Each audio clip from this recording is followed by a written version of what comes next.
$130,000 instead of $156,000 on an annual basis, and the employee would be required to contribute, which they are not currently required to contribute. They would be required to contribute 5.25%. The defined benefit program provides a certain amount of money once the employee is vested and reaches retirement age. It's a multiplier of 2.6%. So the years of service multiplied by 2.6% would be the percentage of their highest annual salary over 5 years that they would receive until death once they retire. And so the way that I have approached this is I've spent the 11 years that I've been with the city of Jenks and the 10 years that I've been the general manager of the aquarium, the number one focus has been financial sustainability, increasing revenue, and being a good steward of the aquarium's resources. And when I look at $13 million in cash and how we are deploying that cash and basically just holding T-bills, returning 2% annually, and I see an opportunity to not only provide a return that is 4, 5, 6 times that 2%, but also provides a benefit to long-term employees. I think that will help significantly with the retention of people that have been responsible for everything I talked about in the previous item. Revenue going from $4.6 million to over $9 million, fund balance going from $2 million to over $13 million in a 6-year time frame. I think it's a reward for them, and it's also an opportunity for the organization to better utilize a small portion of the fund balance they have to benefit them and also to benefit the organization with higher returns. And so I strongly recommend that this organization implement this defined benefit plan. It is up to the employee if it is approved by this body. Every employee would have an opportunity within the next couple months to make a decision. Do they want to stay? Do they want to go and move into the defined benefit plan? Or would they like to stay in some sort of 401A plan that is similar to what we have now? That would be a one-time decision that every employee would be able to make, but then every new employee would be automatically put into the defined benefit plan. So I think this is a great way, in a way, to recycle the benefit that we are providing in retirement funds to employees, because if someone comes here and they're here for 2 or 3 years, that money that the aquarium put into that account goes away. In this plan, if someone is here for 2 or 3 years, the amount of money that the aquarium puts into that account then just is held by this fund and just goes back to benefit the people that will have been here 10 years or more. So the way I see it is, this is an investment. It's an investment in real dollars to hopefully grow significantly more than our current investment strategy, which is T-bills or treasury bills. And again, it's $2 million out of 13, so it's not like this is even a majority of cash. This is just diversifying a small amount of what we have on hand to also benefit long-term employees. If you have any questions, I'd be happy to answer them. All right, thank you, Mr. Stroud. We'll start over here. Any trustees on my right? Questions, comments? Floor is yours. I'll just make a quick comment just for the rest of the group to know. I spent quite a bit of time and actually made inquiry with our city manager about a number of things on this. I was concerned about vesting schedules, the participation rate that we've had on our 401A, and the prior investment that has been made into that. We do have what I would say would be a very robust compensation benefit plan, and I wanted to make sure that any moves that we were going to make were going to be to the benefit of the employees, but also with a $2 million investment, I wanted to make sure that that was going to be something fiscally responsible. So I did spend quite a bit of time looking at this, and based upon what I've seen now, I would have been in opposition previously because of the the concern about the move of a $2 million investment, but essentially moving this into OKMRF potentially puts us in a position where once the fund is fully vested and we are meeting actuarial schedules of everybody that's participating, it can actually bring our costs down from an employer standpoint. And for the staff that are present here, I would just say, Dave Ramsey says, never leave any money on the table. So if your employer is offering to do some type of a match type of program on retirement, don't leave it on the table. Take advantage of it. So those are my comments. Thank you, Mr. Brown. Anyone else? And I would just say, there's obviously people involved here, and you guys are the number one asset that we have. The aquarium is not about money. Obviously, it needs money to thrive and to stay open, and you guys are not going to work for free. We understand that. But, I appreciate Chris's perspective. We have money sitting around in a bank, and if you drove down the street and you saw a billboard that said, give me your money over in my bank and I'll pay you 3 times as much every year, every one of you would take your money and you'd go to the new bank and you'd move your money. Obviously, there's people that are affected. Do you feel like all of your employees have had a reasonable opportunity to understand the decisions that's being made by us tonight? Yes, absolutely. It seems like we have a very good participation rate, if the numbers here are accurate. Most of you fully understand, the future and what your money's going to be doing. But like I said, thank you to him and you guys for going down this road. I don't know how much, you guys have never been to a meeting here before, but we're talking about this. This is not the first time we've discussed this. This horse was dead. We beat it. It's been dead for a while, but we're finally getting to this point. And I can appreciate for Chris bringing this is overall what's best for the entire organization. This aquarium has to thrive in 45 and 50 years. And whether you agree completely that this has a positive impact on you, our obligation is to the aquarium. And it's a freaking legacy what you guys have made here. And it's not about one person. So I hope you guys can appreciate that. You guys have done an amazing thing, and we just have to be smarter with our capital and to the benefit of our number one asset, which is you. Last call, questions or comments on item number 4? All right, seeing there's none, Mr. Brown, since you physically beat the horse dead, you can make the motion if you We'll want. call this the Wilbur motion, right? Wilbur, sorry.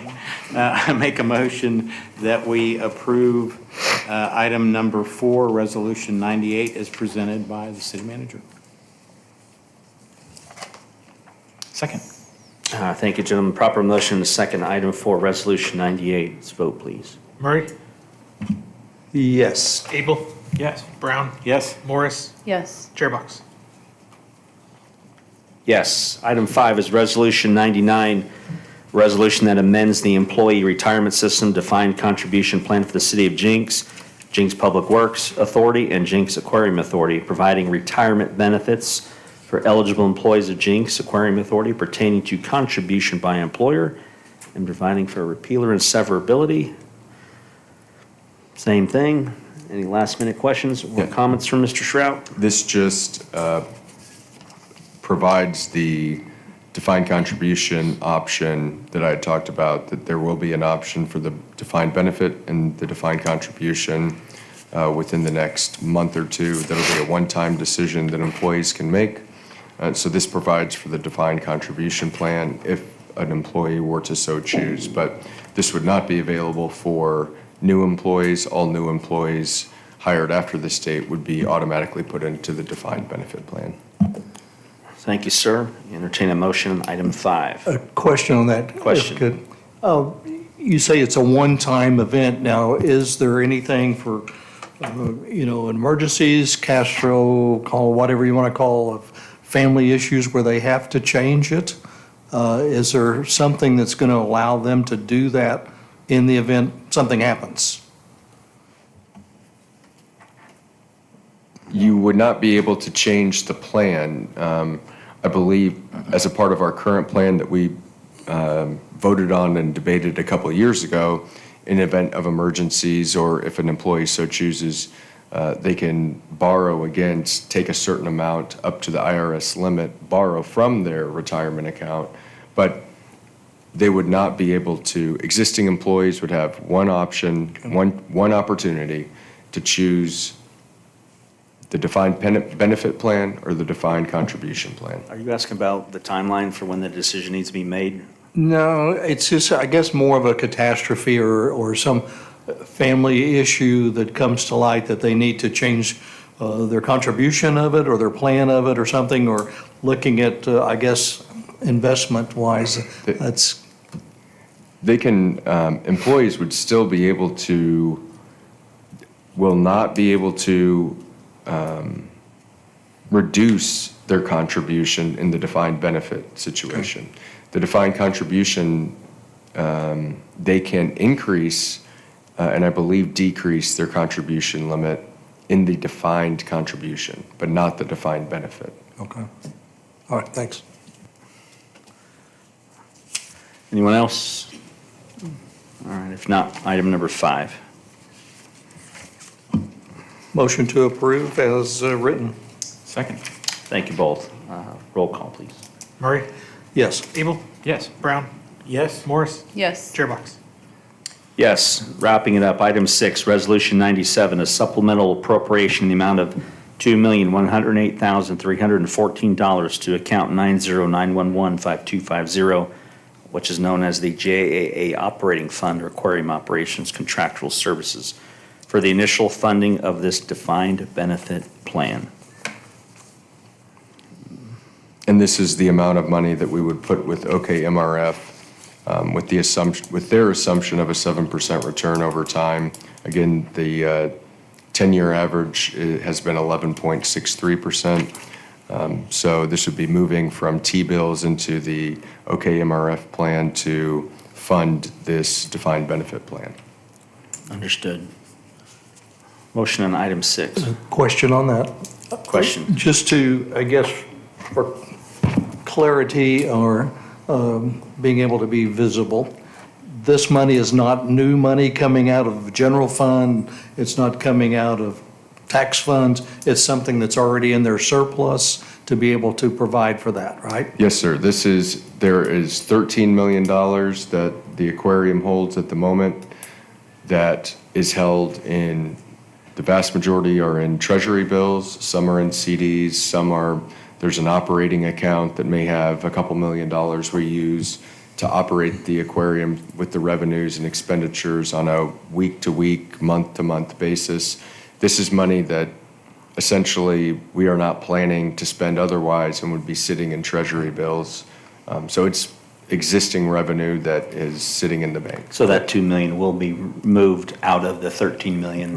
I'm just Yep. clarifying Yes. for the citizens listening in that it's not something that we're just pulling out of the pocketbooks of the other treasuries that we have. It's something that's utilizing because of the surplus, because of how well they've done. Yes. Correct. Yeah, Thank you. and for the record, Mr. Murray, it's from that account number that we previously stated, which is the JA Operating Fund. All right, thank you. Good question. Thank you for the explanation. Item 6, Resolution 97. Motion that we accept Resolution 97 and allocate that funding to start this plan. Second. Thank you. Proper motion is second. Let's vote, please. Murray? Yes. Abel? Yes. Brown? Yes. Morris? Yes. Chairbox? Yes. Staff report. Anyone?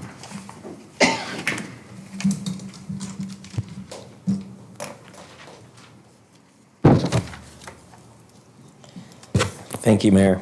Thanks to everybody, by the way. You bet. So thanks for attending our pollinator garden ribbon cutting. I think that went really well. That was a great day for it. Good weather.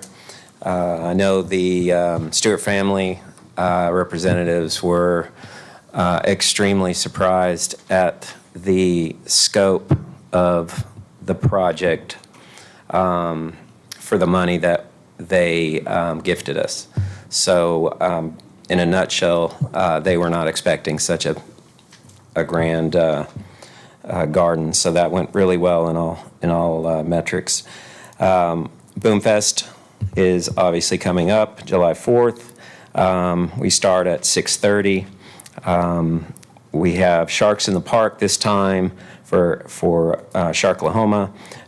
We're going to do it at the aquarium. So that's July 11th, between 7 and 10.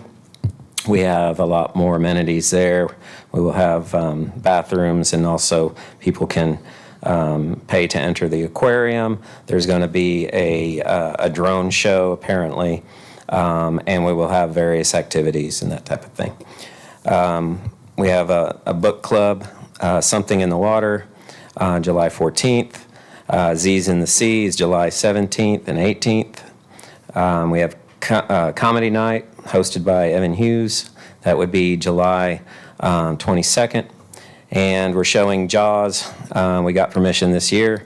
Movie night, July 24th at the aquarium. If you haven't done that, it's pretty fun. And also Jaws 2 on July 28th. And we have biologists attend and kind of debunk some of the things that were, portrayed on the movie, but all in good fun. It's a really neat event. And then Mermaids Night Out is August 11th. We are in the process as far as projects. The Shark Research Center, we kind of took a little bit of a hiatus on it to get the pollinator garden where it needed to be in time for ribbon cutting. But the staff is back on it. We have now a full staff for the exhibitory department, which is who builds the facility, the new facility. And so, we put in extra positions last year, and every one of them are full, and we have an exceptional team right now.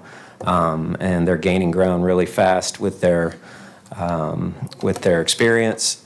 And so we're in a really good shape right there. We are under budget so far. We're doing, we're shaking every tree to make every dollar count, and we're doing really well, even with the tariffs. So knock on wood on that. And a large chunk of the capital items, a large chunk of the equipment is already either on site or on its way. So an overwhelming amount.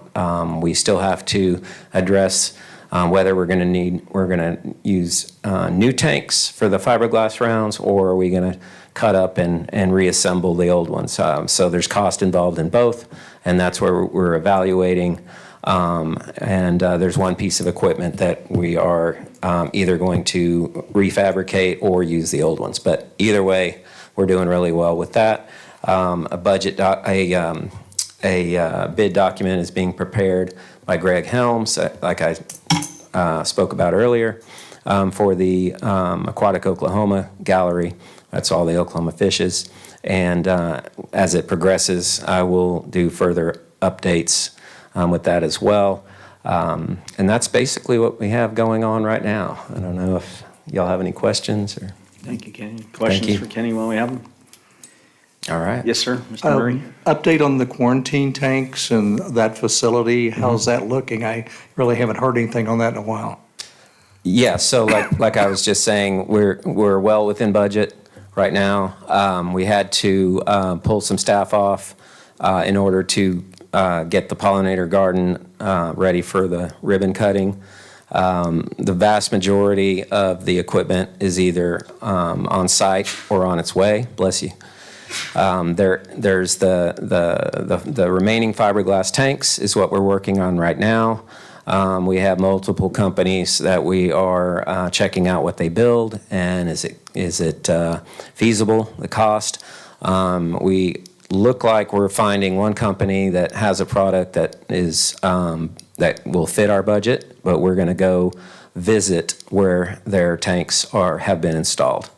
And we also have the option to reuse the tanks we already have, but there's cost associated and time associated with that because they are fiberglass, they're panel tanks, they have to be cut down the seams and relocated, rebolted together, and refiberglassed, and there's cost associated with that. So what we're doing right now is weighing what's going to cost more and is it worth it to reuse our old tanks versus buy new tanks. So that's kind of where we're at with that. But we're doing very well as far as our expenditures. We are under budget.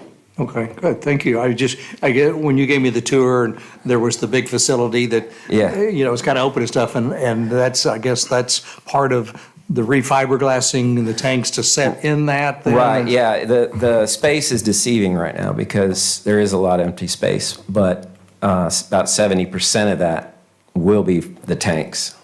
So as soon as we get the tanks in place, boom, the whole place looks packed. And then we really can't do a whole lot on that filtration other than just preparing certain prefab things that we can until the tanks are in place, because that's where the filtration is plumbed to. But there's a lot of work right now that you can't see that's in the pit. That's where all those water tanks are. It's a labyrinth of piping, and that's what the staff is getting done right now. And then they will be waterproofing the outside saltwater mixing vat that we looked at with the big doors outside. You know, the staff, they waterproofed the main tank, the 100,000 gallon dumbbell tank, which, you know, that would have been 175,000 easy to do the waterproofing, and the staff was about, I think it took about 30,000. And then they're going to move into the vault outside, the salt mixing. We already have product for that, so we're doing really well. Yeah, you bet. For the movie night, does the biologist pause every time they want to talk, so it takes like 4 hours to watch Jaws? No, I don't believe so. Janice, you've been through quite a few. Is it Or okay if I do they wait at the defer? end and say, who wants to ask a question? How does that normally go? And was Moby Dick an option? Because we've all, Moby Dick we'd have a lot to talk about. They talk about it beforehand, and then they talk about it afterwards. They don't stop. So they just say, hey, everything you're about to see is completely fake and insane. Enjoy, grab some popcorn, we'll see you in 2 hours. Okay, all right, good deal. It's like you've That's been there movie night. before. Is there any beer involved in this thing? Not that you're aware of. Oh, okay, yeah. Good answer. Great answer. All right, thank you, Mr. Alexopoulos. Thank you to all of you guys. We appreciate you so much. Thank you. The time is 5:47. We are adjourned. Thank Have a you. good evening. Thank you, too. Thank you all.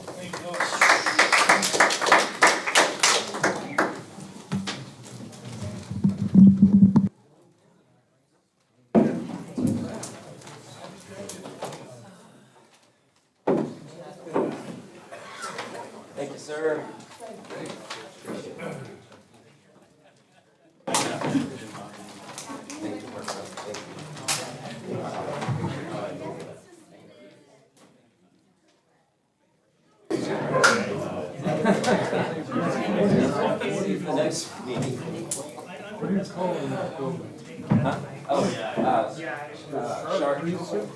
Shark, well, we haven't, no, we're not going to use that. Product research.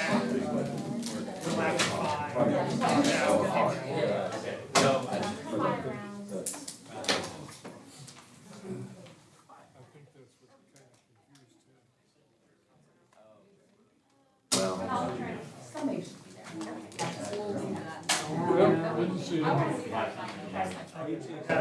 there.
Welcome to a specially scheduled meeting of the Jenks City Council.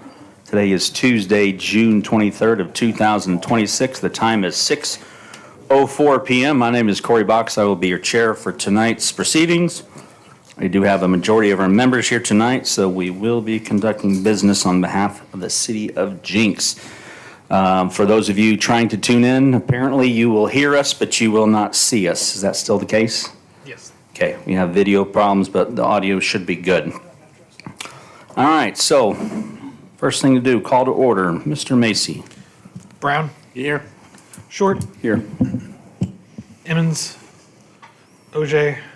Abel. Here. Murray. Here. Mayor Box. Here, thank you very much. For tonight's invocation, we welcome, I think for the first time, Pastor Kyle Cast. You from Battle Creek, is that right, Pastor? Since it's your first time, hate to say it, we're all believers, but we have a little bit of a hazing process. No, I'm just kidding. Tell us about your church, the ministry, anything that's going on, anything the community needs to know, and then you can lead us to the Lord in prayer. Fair enough? Fair enough. All right. My name is Kyle Cast. I'm one of the pastors there at Battle Creek Jenks. Pastor Josh Moscheller is the lead pastor there, and it's been a pleasure to serve there for about 3 years, and it's been amazing. My story was a story of brokenness that God redeemed, and I'm thankful to serve the church and the community, and Josh has really led this charge forward into the community. I'm very thankful for him. So if you don't have a church home, we'd love to invite you. Come check us out. Thank you, sir. Right. Would you bow your heads?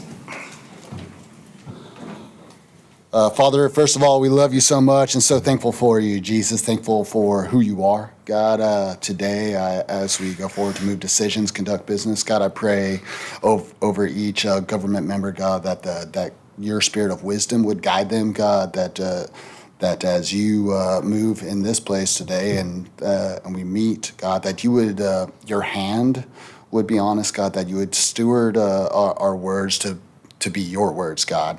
I pray over each government official for their protection, God, movement forward and progress to glorify your name, God. I pray everyone and the concerns they bring, God, that you would be honored in that, and overall the entire city, God, that I pray your hand of protection over there, your hand of progress over that, God, and that we would exist here in Jenks to glorify you, God. We love you. Surrender this time to you. It's in Jesus' name we pray. Amen. Amen. Thank you, Pastor. Remain standing for a moment. Allegiance to the flag of the United States of America and to the republic for which it stands, one nation, under God, indivisible, with liberty and justice for all.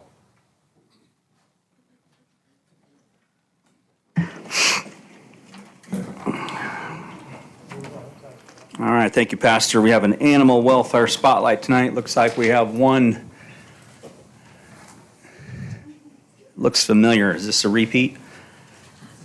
He told me he didn't bring her, so What's her name? This is Twix. Oh, no, we haven't. I would have remembered that name. We've All had right. her for about 6 months now, and her favorite thing to do is play with the puppies we have. We have 3 little tiny puppies, and she has a blast with all of them. And she, as well as all of our other adoptable pets, are completely vaccinated, and upon adoption, spayed or neutered and microchipped. All right. Do we know anything about Twigs other than what kind of dog is she? Or? I think she's a blue heeler pit mix of sorts. She probably got a bunch of other stuff. Come here. What are you doing? Political I affiliation? just know she's a licker. Church? So, Okay. come here. Yeah, I'm not sure quite what she is, but she's definitely got some healer in her. Okay. Yeah, so she's got a lot of energy. 6 months, huh? Seems a Yeah, little we've had her bit. 6 months. That's She's a- probably about 1.5 years now. Really? That long? Yeah, Oh, okay. Well, unfortunately. Pastor, put that dog on your prayer list. 6 months is too long. Okay. Well, thank you very much. We appreciate it. Thank you. All right, citizens' comments. This is an opportunity if you're here and you would like to speak to the council in general on any topic that's on your mind, as long as it's not on our agenda. You may do that. If it is on the agenda, that is a matter of public record. That will be our business this evening. So if you want to talk about contrails or data centers or anything else that's bothering you, you have 3 minutes to do that, and the floor is yours. No, that's on the agenda. We can do that later.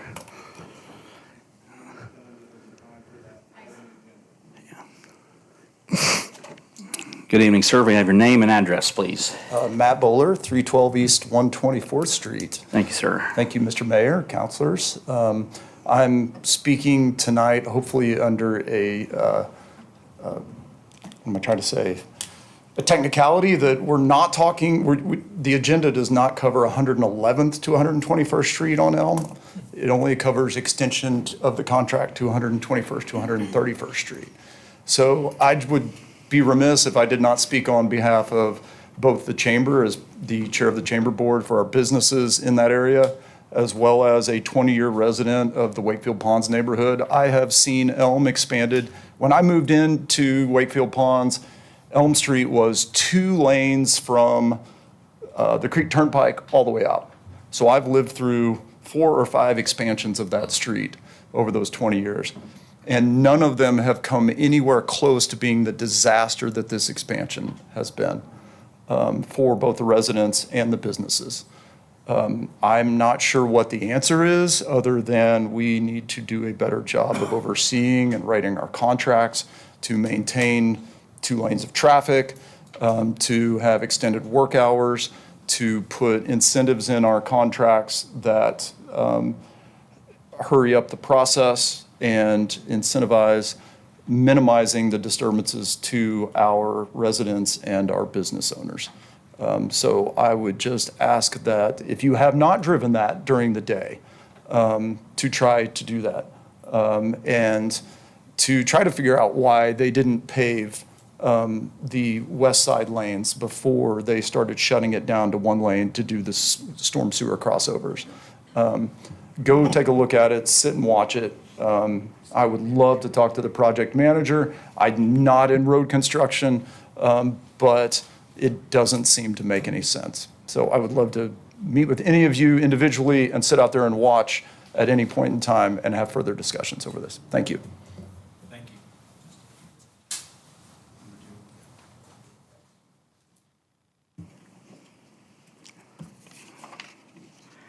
you. And just for the record, we're going to, for those of you that are interested in the update on the South Elm widening, we're going to go ahead and move that out of other business, and we'll take care of it as item number 3 tonight. So if you're only here for that, you can hear, and then you can decide whether you want to leave afterwards. Thank you appreciate the comments. All right, anyone else? Citizens' comments, floor is yours. All right, seeing none, we will close the floor. We'll open up tonight's general business. Item number 1 is our consent agenda. Anyone on council want to talk about A through F? If not, we can entertain a motion, A through G, and if not, we can entertain a motion on item 1. Make a motion, we approve the consent agenda as presented. Second.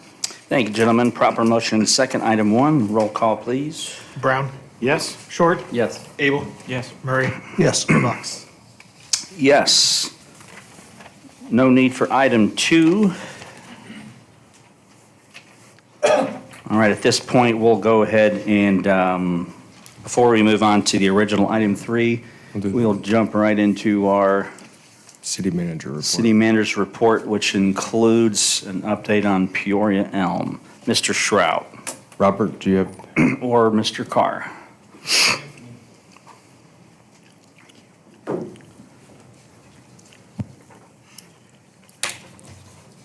Thank you very much.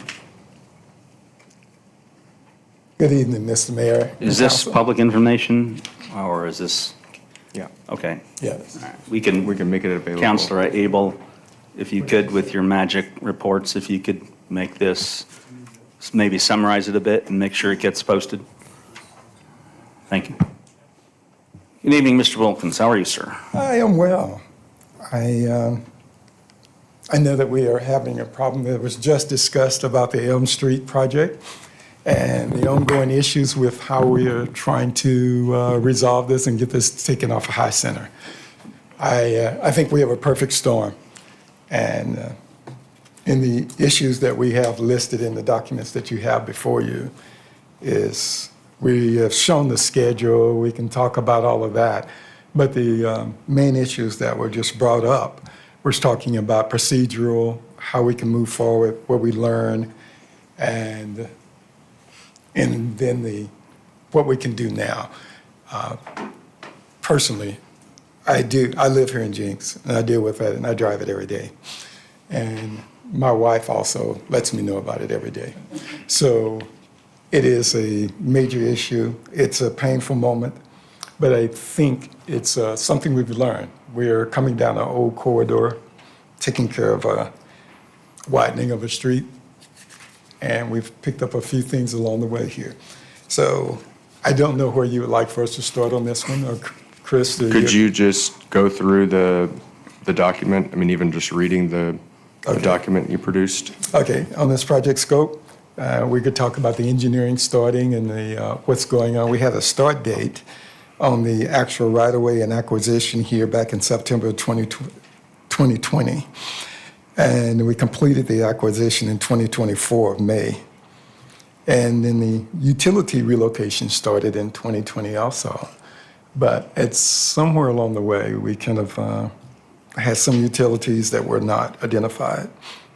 So the phase one construction started, bid was October 2024, award of contract November 2024. Construction started on January of 2025. And the projected construction completion date was April of 2026. And we've adjusted the completion date, which has been a request from the contractor due to the unforeseen utilities items that we've engaged during this contract, and pushed the completion date to February of 2027. So that added 303 calendar days to this project. Do we want to talk about phase one? Any more lessons learned, where we're going with that one? Yes. Okay, the factors that we really have engaged doing this project has been that we've found so many unknown, conflicting underground utilities. Our main utility problem was the AT&T conflict.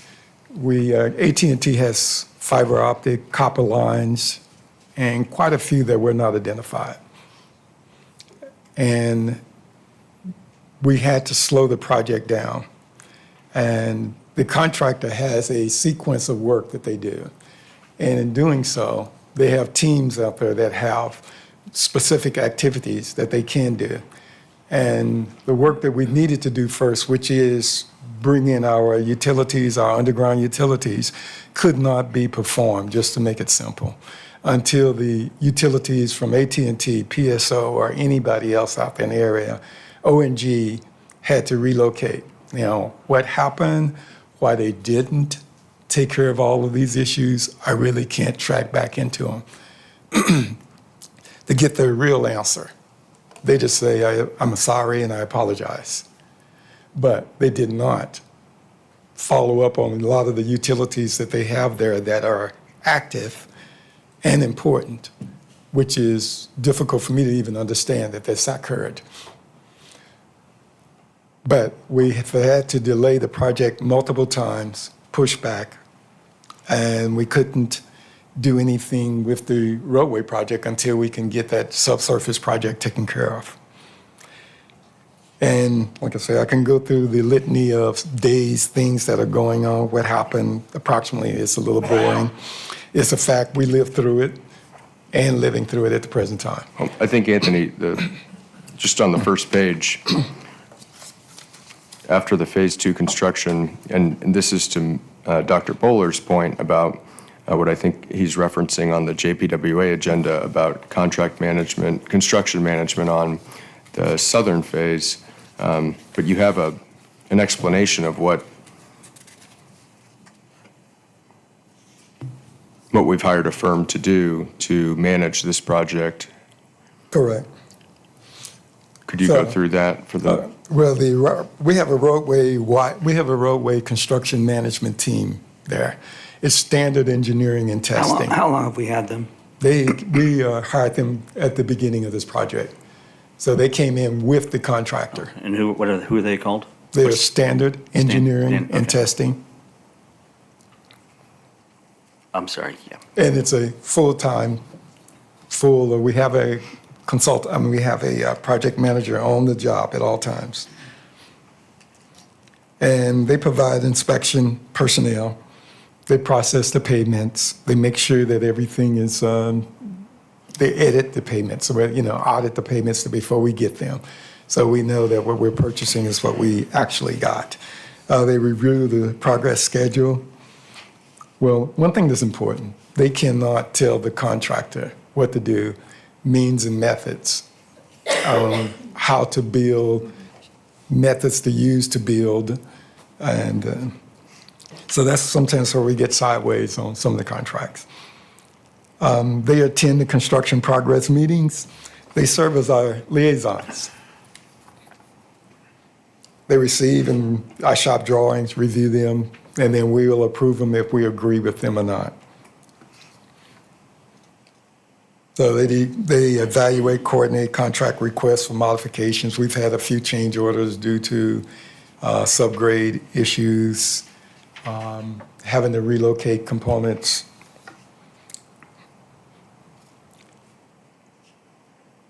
And they perform our materials testing for the concrete as well as the soils, so the bearing capacities, can the roadway, the subgrade withstand the loading that we're about to place on it.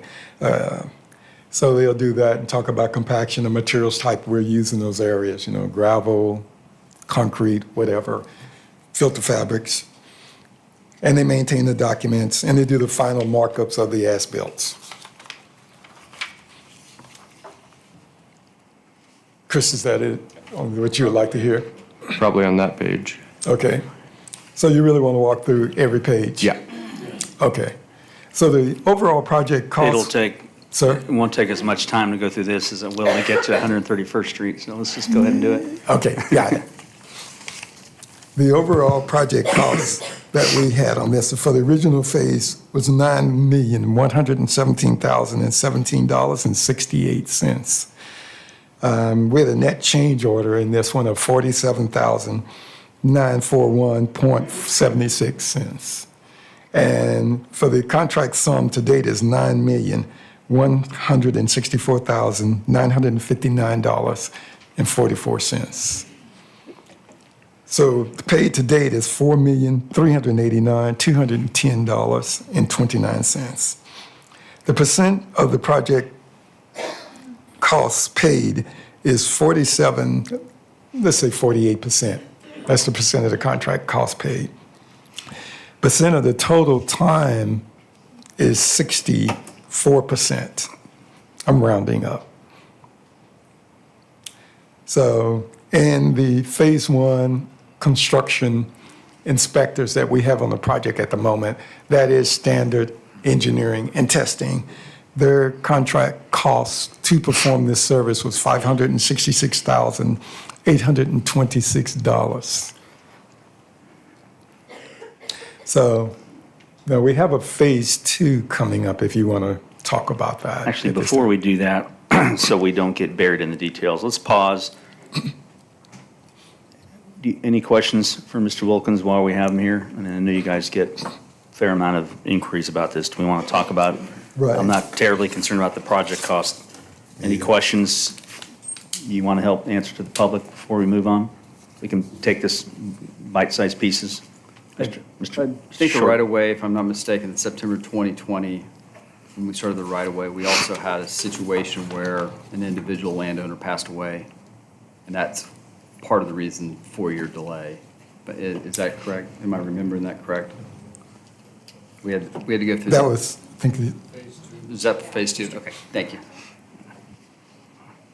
Any other questions, comments, where we are so far? Mr. Murray? Mine goes back to page one for phase two, construction start. We approved it in April. It says yet to be determined, anticipation of July of '26. And I know I questioned that night when we passed it, if we could get some kind of time frame Nobody really could answer it, and I understand because we weren't, you're not the construction people. Right. But it's concerning that we pass it and 3 months later, there's still an anticipation of starting it. Do we know when we're going to get an actual date by any means, Chance? Well, next week, we're meeting with all the utilities in that corridor. And what we found, the construction company, Paragon, has done an evaluation along that corridor alignment, and we've found that we have conflicts. So before we start this contract and get out there and start a phase one episode, we would like to back up and take a moment and make sure we get all these conflicts that we may be seeing at this moment cleared up. We do not want to tear up another road and stop and have to readjust. So that's the thinking. We have PSO, ONG, AT&T, and anybody else is in their corridor, oil and gas companies coming in next week. So we can all sit at the same table, talk about what we have and the designer of this project. Can you, and make sure somebody from council gets invited to this meeting, Chris? Absolutely. So we're aware, we're the only ones who answer the questions, so we need to know. I got a question for you. Yes. So we have 10 months of delay. Originally, this was supposed to be done a month ago, in April, and now we're projecting February of 2027. So this is 10 months longer than expected. And to your point, Mr. Murray, I don't necessarily know, help me understand the logic here, maybe you agree with me. I don't think we need to rush into phase two if we're 10 months behind on phase one. We can't destroy Peoria Elm from 111th all the way to 131st. And if I'm not mistaken, when's the construction starting on that big neighborhood out there? I think they're ramping up, or is that infrastructure that's being piled up there north, south of Dollar General for the road, or does that have something to do with the subdivision? Subdivision. Okay, so that guy's eager to build. We're 10 months behind on the first phase. Why would we want to rush into phase two? I mean, that's just my thought process, but we don't need to discuss that tonight. But I want you guys to know when you're Yes. talking to them next week, we don't need to rush into phase two to be on time when we're so dramatically behind on phase one. We don't need Paragon all up and down 130 Peoria Elm for 2+ miles. That seems to me that would exacerbate the problem. If you guys disagree, talk to us before now and then, because we have to communicate that to the public. One sense doesn't make to have the whole road in bad shape. And I know you can appreciate that. There's only 2 of us that live south of 121st Street that have to drive it every day. Mr. Murray? I guess and realize I'm just more of the fact that why did they bring it to us to approve if the idea is we need to wait on it? I know it needs to be approved so they can get their ducks in a row, but Wow. it just, that's frustrating from that standpoint. And I know if we wait till one project is completed to start another one, then we're going to be a continuum for years to go.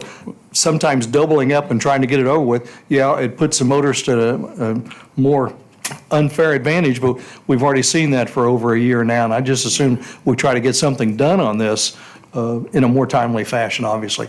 Is there anything, Ms. Wilkes, in the contract to an incentive on ending Can early? you hold that question? Okay. Let's stick to the challenges. We can talk about the contract in a little bit. Anyway, it's just a thought. You guys, our thought process, and we're not in agreement necessarily, but we don't need to rush into phase two if you guys think there's some common sense to, let's get phase one wrapped up pretty tidy. Makes sense. In my opinion, I drove the road 2 nights ago and then 3 days ago.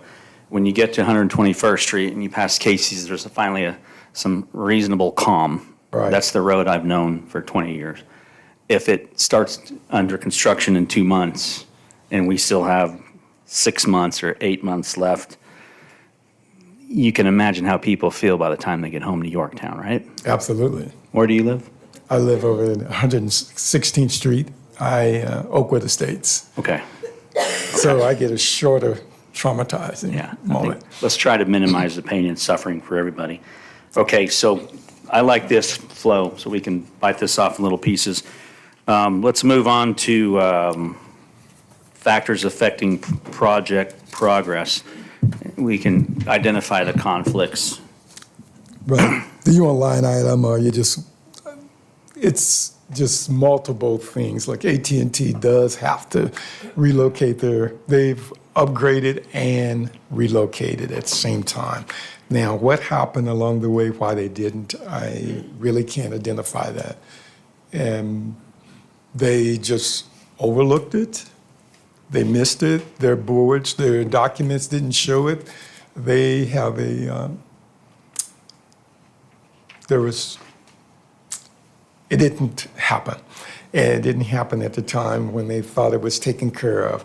And I think also with all the ongoing projects that they're having throughout the city, they're prioritizing their work that they need to do because they're a business also. And I was trying to work with them about, where does Jenks fall in your ranking of importance?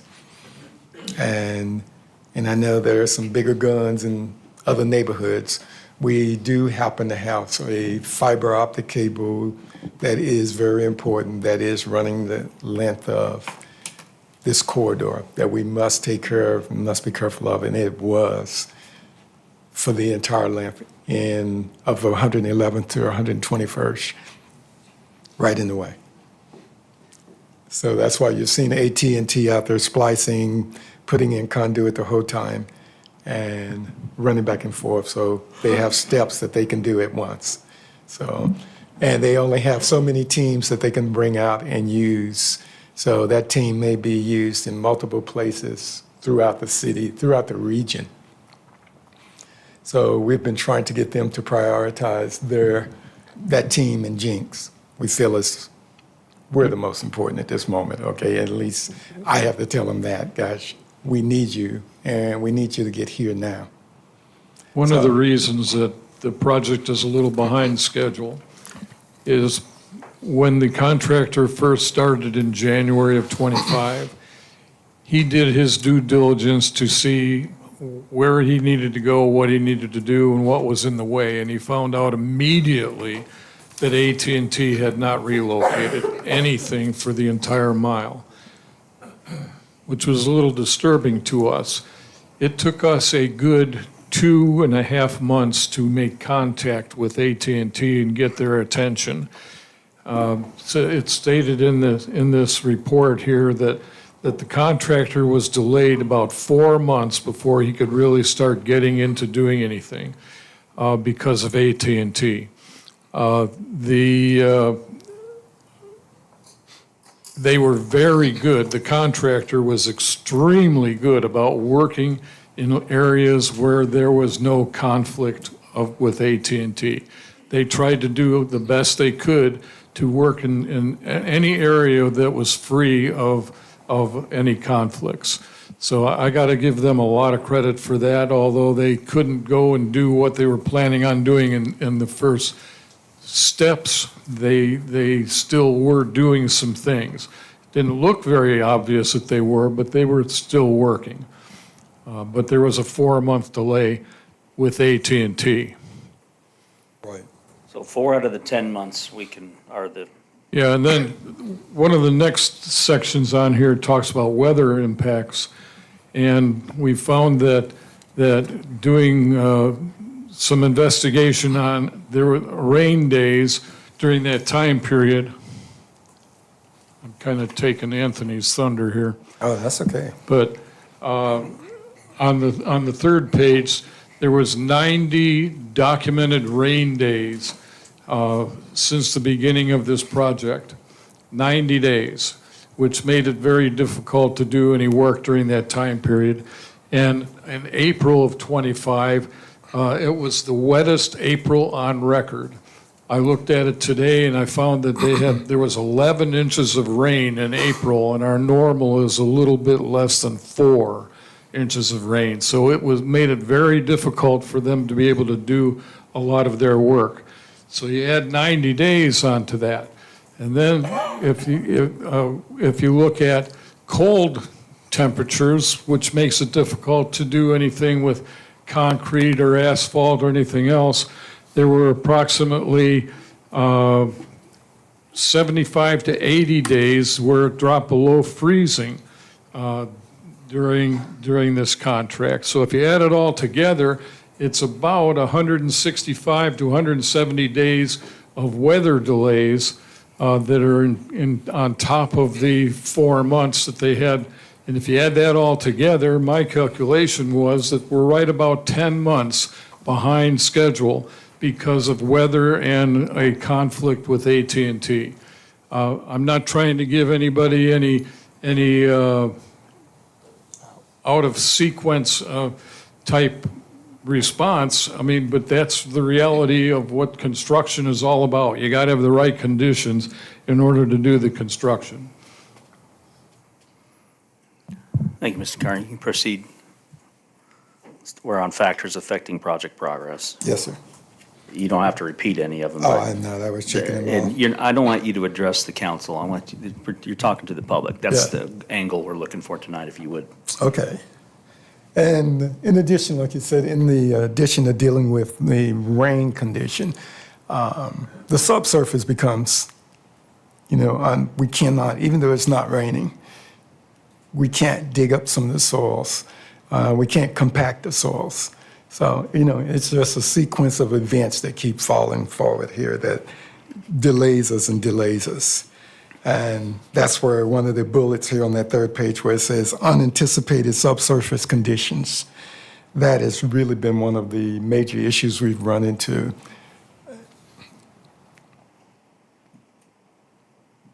And again,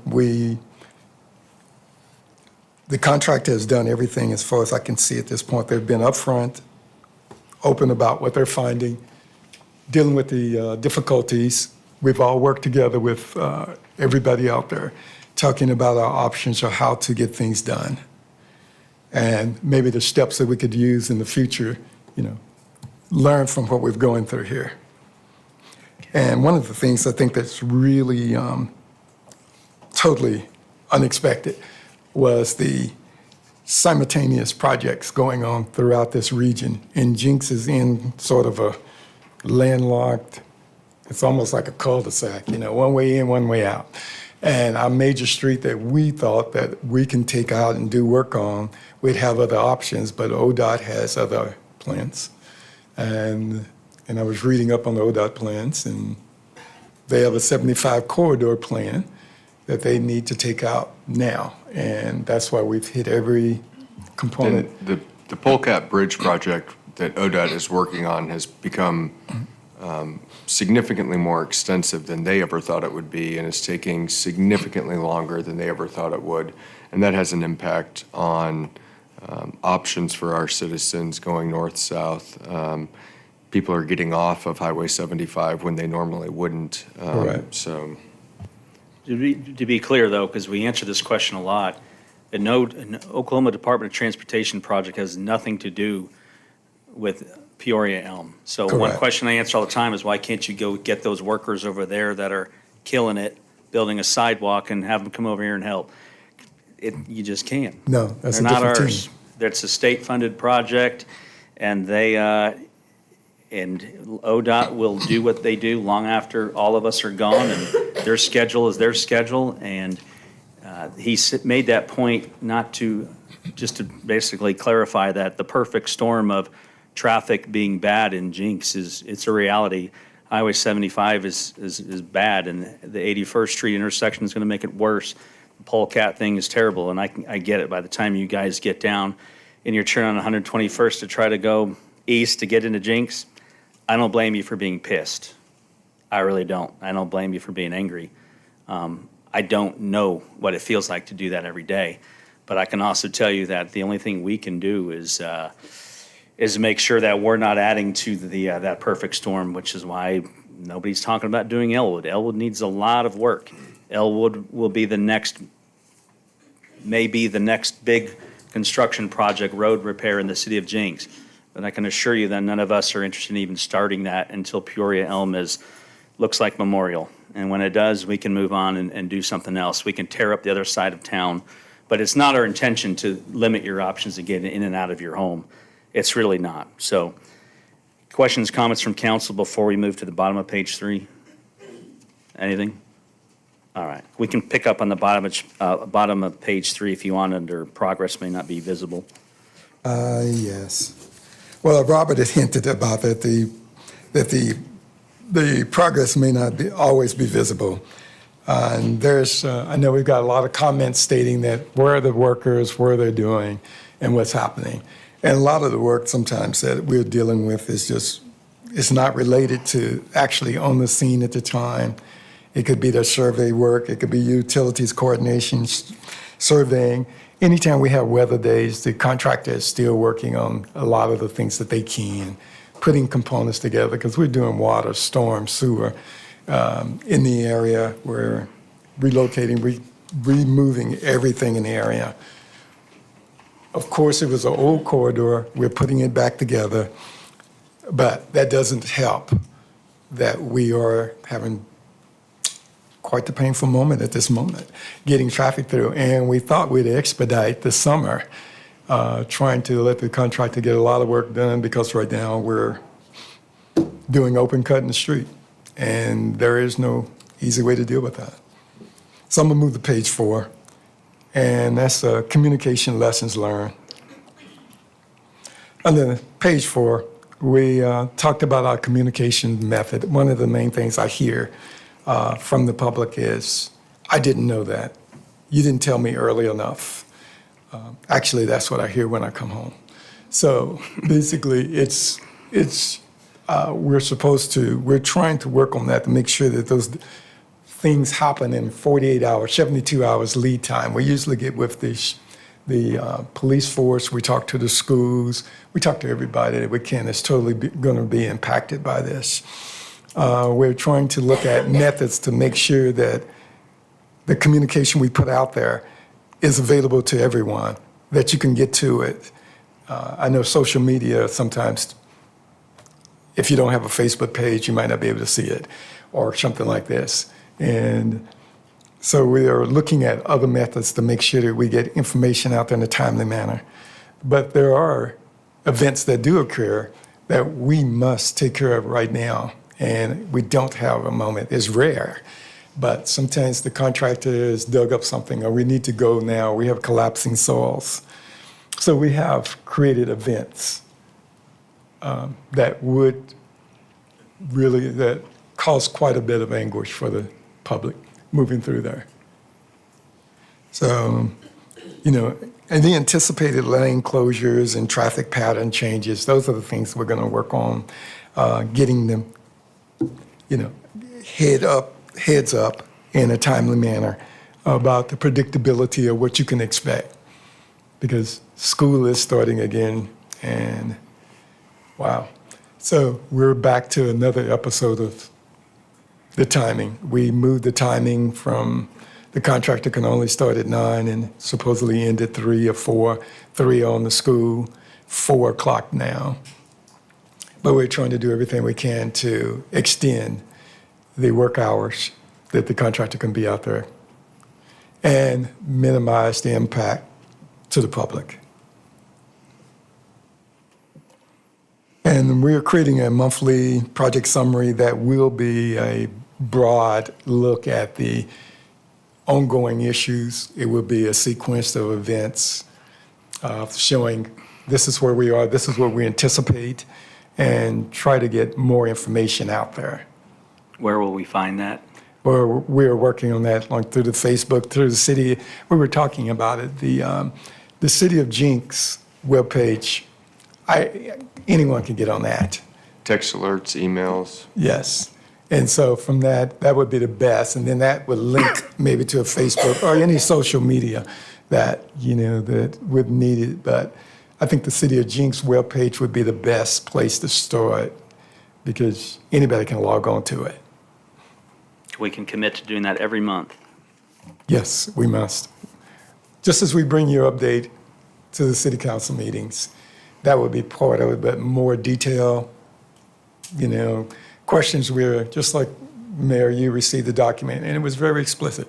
It was stating, why are you doing this? What happened here? Why aren't we addressing that? And those are the things that we can hone in on that, zoom in on it, because I know if one person's asking it, many people are asking it. So I can move to I can go through that, but I can go to the conclusions. Again, I do not want to stroke this, the public stating the city is committed. Yes, we are. We have never not been committed.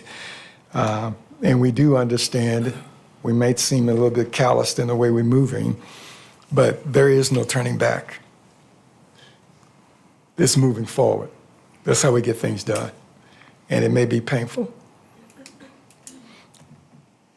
And the infrastructure is we have to be able to adjust as we move through. We have to be. This is a growth. If this was a 4-lane and we were going to a 5-lane, the growth wouldn't be as bad. But we're going from a 2-3-lane to really a 5-lane median. So and we've dug up so many things. You know, the delays are a result of multiple contributing factors rather than one single factor. Generally, we can overcome a one factor, but a lot of times we get up there, we dig up this, we dig up that, and then we say, who owns this? And again, I don't try to convince anyone of anything. I can only tell you what it is. Some things are not visible, you can't see what's going on, but we are busy. And we are trying to take care of this issue and get it out of here. We have problems, and we have more problems. And it's just dealing with development. You know, growing is a little bit painful. And the city is committed to increasing transparency and information transfer by providing regular and understandable, because I try to make sure I speak in a language that's understandable, not that, some engineering jargon or anything like this. It's, that my mom would understand. That's what I reach for. And that's really where we are at this moment. We're just standing here stating we're trying our best. We do have an issue. I think I can see the end of this project. It's a painful deal, but I can vision it. I've seen many more like this before, not in Jenks. So, All right. Thank that's you, Mr. it for me. Questions or comments from Mr. Brown? Yeah, thank you for this report, and very helpful. We recognize that there are things that are in this process that are beyond control. We can't control AT&T or the utilities that have to move things. We can't control the weather. The fact that as excavation has been done, and we're determining that there's other infrastructure water lines that have to be replaced during the excavation, we don't want to put all of this in and then have to go back and dig it up later. You want to complete it while we're in there. Correct. I think maybe just one question I would ask, it's kind of a lessons learned. We put restrictions on when the crews can be out there. You said 9 o'clock. I recognize we're trying to make accommodations for school. And then we've got the issues of the key traffic times, the commuter traffic, morning and afternoon. And forgive me for not knowing this, but are there provisions that we have at the state level that prohibit work being done after hours, normal hours? No, sir. And the reason, and I recognize when we're talking about project management, you're talking about the specifications, the time, and the cost. And I recognize that if we were to work after hours, it would likely increase the cost. But I know from an international standpoint, a lot of major street projects, road projects happen overnight. Correct. When the road's shut down, that's when the crews come out. And it's kind of like elves working at night, and things get done a lot faster because there's no traffic. Right. The downside of that is if you've got excavation crews that are out, then they're going to be right next to the neighborhoods, and they'll be hearing backhoes and dozers and trucks. But I don't know, when we're looking at our contracts, if there's ways that we can make sure that if we're running on shortfall on time, that we can expand the contract time so that they can ramp up the production activities and extend the time schedule. Lessons learned. The Texas mentality, I moved here from San Antonio, all the road work gets done at night. Right. We'd love to see that here. Yes, people will complain, but what would be ideal is if they could work during the day and at night. I mean, part of the issue is the Elm Street is very close to, homes back up to Elm Street, so something we could look at is certainly the length of the workday potentially, but we would have to be pretty sensitive to whatever stop time that would be. I don't think this is a project that could be worked on throughout the night. It's not like a highway project. It's literally going right adjacent to existing neighborhoods, so. It's a ripping the bandage off kind of scenario, though. If you can get something done in 3 months versus 10 months, maybe the public would like a 3-month option, Right. even if it means disrupting Their sleep. evening television viewing Right. and sleep. Any other questions, Mr. Brown? No, thank you. Gentlemen, Mr. Murray? Hearing from residents, and I drive this every day because I live south of 121st. And I know that the weather, the rain, snow, sleet, whatever, they're not like the postman and can go through all of that stuff. They do what they can. But the citizens in 2020 passed a bond to do all of this work. If we then go to the contractor and people ask, well, why aren't they working at night? Why aren't they working weekends? And if we start looking at that, what we've already allocated for this is obviously going to expand past what we have the money to spend on it. Granted, we want to get it done. Right. But we are tied, and our hands are tied because we've approved so much money to do it with. We've already allocated a little bit more here and there because of little hiccups that they run into. But I just want to make sure that the citizens understand we are doing what we can with the money that's been approved. And if we go over it, we're going to be out of luck. And so we've got to do what we can. And if we can get them to keep on schedule as best they can, that's great. But we have no control over the weather. Like I said, no control over the utility companies. I understood at one time that south of 121st, most of the utilities had already been taken care of. Maybe I've been misinformed on that. I don't know. I hope that's not the case, but it sounds like with a meeting next week, we'll find out for sure. Right. So I just want to reiterate that, yeah, we up here all drive on the street, and we know there are issues, and we run into those time zones. But, hey, if you've got a complaint on it, let us know, let you guys know, because there may be something we're not seeing, we're not hearing. But, yeah, we've got to get that information, because then the city can pass it on to the developer, the contractor, to make sure that they are seeing it and doing what they need to do. And so I appreciate that, but thank you. Yes, sir. Gentlemen, anyone else? We talked a little bit about the weather. What are the days loaded into the contract for weather, rain, cold? Are there any days built in? Right. Are There are like, 2 or 3 days per month, or what is your rain days? There are rain days that are built into the contract. I was going to look at it today, but I got sidetracked. But I don't know exactly how many there are, but it sure wasn't 90 like we encountered. It probably was on the order of maybe a total of 30 over the contract. Right, because you usually set up the rain days But- per month. But that's because we expect that, and the contractor doesn't have to do negotiations to add more days into the contract as a result of more bad weather. But it's built into the contract in a small amount. Does the contract have any provisions in it that protect us from, give us any kind of recourse when we exceed our time limit? That's a question I get all the time. And if the answer is no, then why not? And is that really not necessary? Everybody on Facebook is an expert in road construction, but tell me. We always your- put a term liquidated damages into these contracts. And I don't know what it is in this one. A reasonable amount might have been like $500 a day. But the issue is that you've got to prove that you've really been harmed by them not completing the project on time.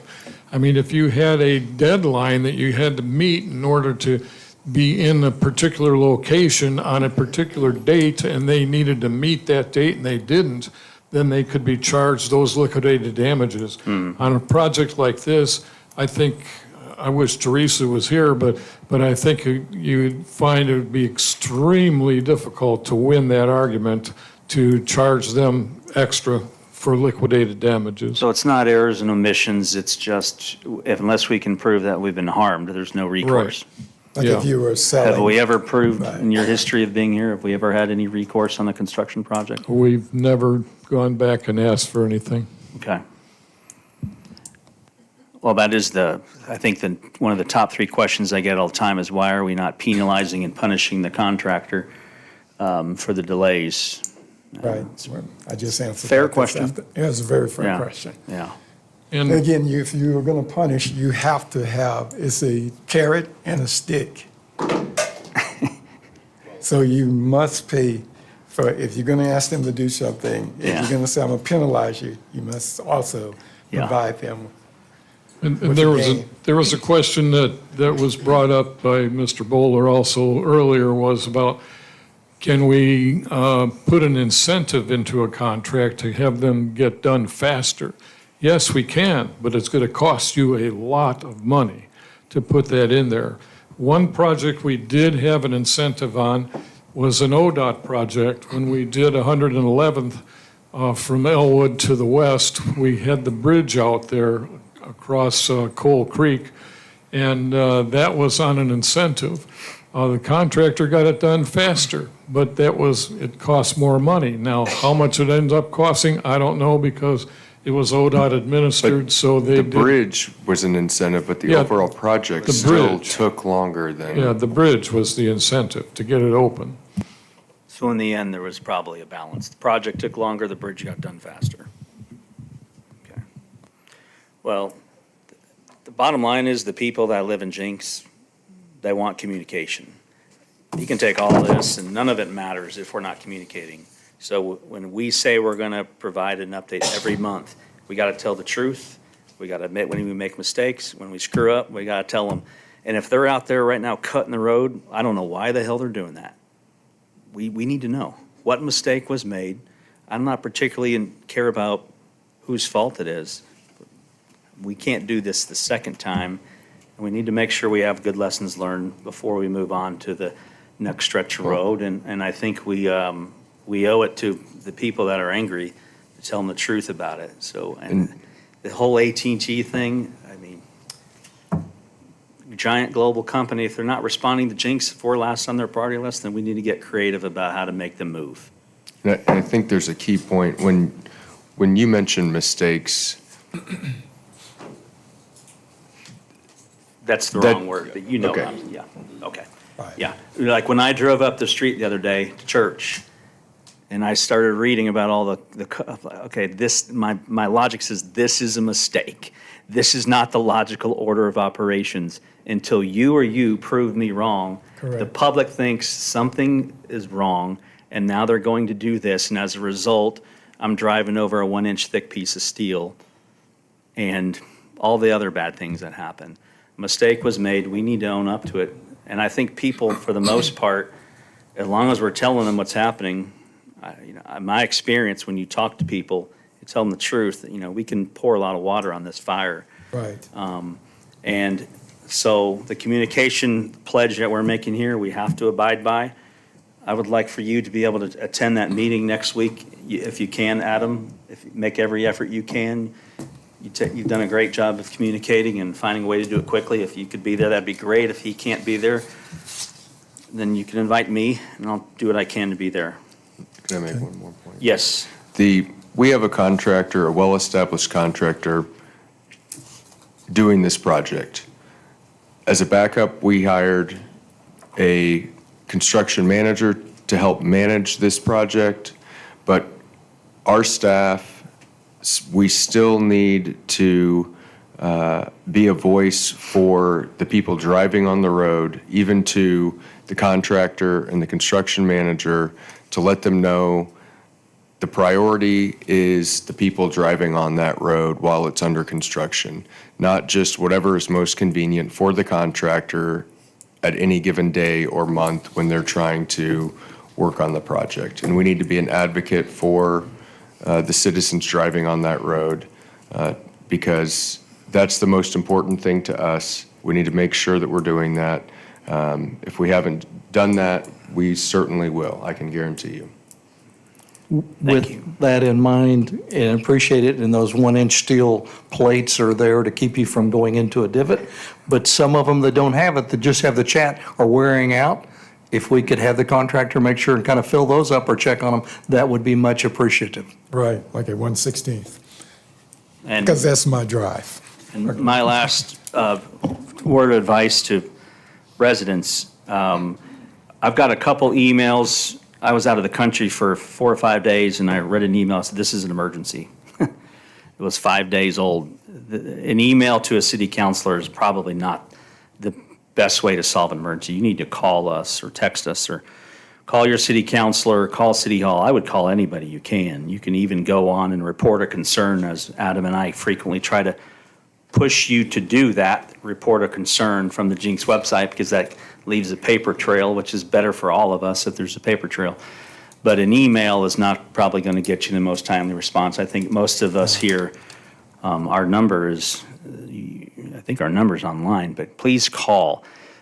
When I read an email that says that truck, that construction equipment blocked me and I was 4 hours late for work, or whatever it is, or it spilled something on my this or that, the timeliness is important. You need to call. Even if you need to call the Jenks non-emergency number and say, I couldn't get a hold of my city councilor. We're here to escalate your issues, but we are not here to necessarily solve them. And I don't know if you guys have figured it out, but we don't know much about road construction. And I would say, for the record tonight, you now know more or as much about Peoria Elm construction as anyone up here. You guys agree? You know everything we know, and we're just as frustrated as you are. Last call from Mr. Wilkins. Thank you for doing this. I'm sure you didn't have a choice. Robert threw you out here, didn't he? No, and I live here. I'm a citizen. I've been here 26 years now. Yeah. And so this does matter. I am proud of Jenks. I came here from a long distance to move here. Yeah. And I've watched Jenks grow. And I want to see Jenks really grow. And its potential's here. This is seriously a very good place. And I will be working on it. Thank you for your service. Appreciate it. Thank you.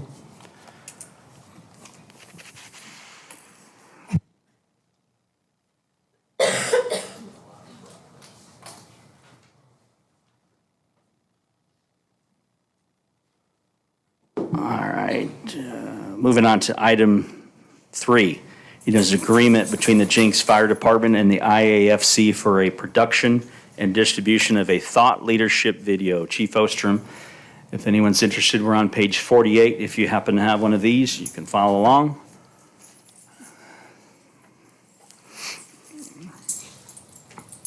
I think you can give us the abridged version. We'll keep it real short for you. Yeah, we'll try to keep everybody in their seats as long as we Mayor, can. members, council, I just want to present this opportunity. The International Association of Fire Chiefs is the leading authority of fire chiefs in the area, of actually nationwide and in America. FRI is Fire Rescue International.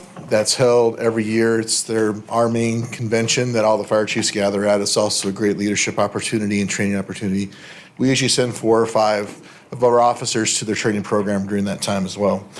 This year it's in Kansas City. It does go around in different places, but this year we're in Kansas City. It's in August. We were approached by the IAFC TV, which is the marketing side of the International Association of Fire Chiefs, and asked if we would be interested in being highlighted as a city that is making strides in our emergency services. Some of the things that they found in researching our city without us even talking about it was the new fire station, the SAFER grant we've received recently, our in-house academy that we started up a couple years ago, our culture that we've changed as a fire department over the last 10 years, things like our leather helmets that we've talked about up here, that is the nod to tradition with also the safety side of it as well. So all that to come together to say that they would like to highlight us in a 5-minute video. The production cost of that video is $27,000, which in talking to Katie and meeting with the production company, that's pretty standard to things like when we did our recruitment video, similar cost for that type of production. Some of the keys are we do own all of the footage we own, so the city would own that and be able to use that for other things. And the IAFC then would be responsible for all the cost of marketing that video and getting that video out there. It would be shown on the YouTube channel. It's shown on every hotel room during the conference. So the first thing you turn on if you've been to a conference where they've got the conference TV, that video would play continually. It would play throughout the conference as well. So it's a great way to highlight what the city of Jenks has done. You as a council, which you've approved as far as purchasing and updating our fire department. And really just a great opportunity to highlight what our fire officers have done in making those things. And I think it's a great nod to them to say, hey, we appreciate you, and be shown on a national and actually international stage to represent Jenks that way. So what we're asking for is a special appropriation. Of course, this came up quick. We didn't get to put it as part of our budget process, so that's why we're looking for the special appropriation for this funding. If you have any questions, I can answer. Trying to keep that as short as possible for you. Thank you, Chief. Any questions? Chief, how long will the segment be that they're going to produce? Do you know? It's a 5-minute segment is what the total finished product is. We do get total rights of updating and refusal of anything that they produce. And I think they do take a shorter version out as well as kind of a snippet of what we're doing as well. So you could use it for recruitment as well? We can, yes. Gentlemen, any questions? Mr. Murray? You may have said it, I missed it. Do we get the video or a copy of the video to keep back here? And we have the rights to, if they want to rebroadcast it, they have to contact you first or anything like that? Yeah, so they will do the marketing and the broadcasting for a year. And that'll stay on at least a year. They guarantee it'll be a year. But that will stay on their YouTube channel and things like that are available. In fact, the videos that they sent us as examples are still out there from even a few years ago. But they do say at least a year. We're able to take that from day one and produce it however we want to and share on our channels. We don't have to wait for a certain period of time before they lose rights to it. We have rights to it from day one. Will they let you know if they, after the conference and stuff, if they show it, will they let you know, hey, we showed it in this particular city or this particular venue or social media or things like that? So you kind of have an idea back here, like, hey, we've gotten noticed on all these places. I'm not sure if they'll do any reporting like that. I said it'll be housed primarily on their YouTube channel. So anybody that has access to YouTube would be able to see it. So I don't know how much of that reporting we'll get back from them. I'm sure it'll show a number of views and things like that. But their primary focus, again, is to present it at the conference. And each city that's selected is highlighted during one day of the conference. Okay, good, thank you. You could potentially also utilize this to, maybe from a standpoint of fundraising, if we're going to replace our SAFER grant. Yeah, there are options like that. When we met with the IFC and had the first meeting with them, there's different ways you can basically script the video. Since the city had already approved a recruitment video just a couple years ago that's pretty fresh, we looked at this one as more of a way to highlight our captains and our officers and what they've done. So almost more of a, here's what we've done, here's what's good for the city, and really almost I think our goal was to make this video a focus on them and what they've been doing, and just a way to highlight so that you as city council can see kind of at that stage as well, and then really our citizens can see. So it's more focused toward that versus a recruitment video.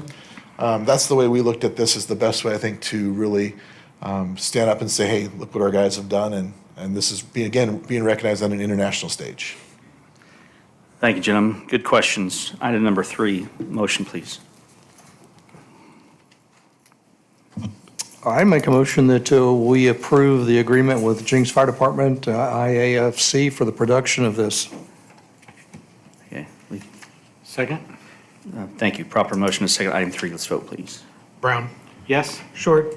Yes. Abel. Yes. Murray. Yes. Mayor Box. Yes, item 4 is Resolution 901. It's the supplemental appropriation to pay for item number 3. Motion, please. Motion to approve? Second. Thank you. Roll call, please. Brown. Yes? Short. Yes. Abel. Yes. Murray. Yes. Mayor Box. Yes, item 5 is the adoption of the Jenks Downtown Master Plan. If anyone's lucky enough to have gotten a copy of this document, we are going to start on page, I guess it would be page 54 of the overall packet. And for the first time this evening, we welcome our city planner, Mrs. Hilton.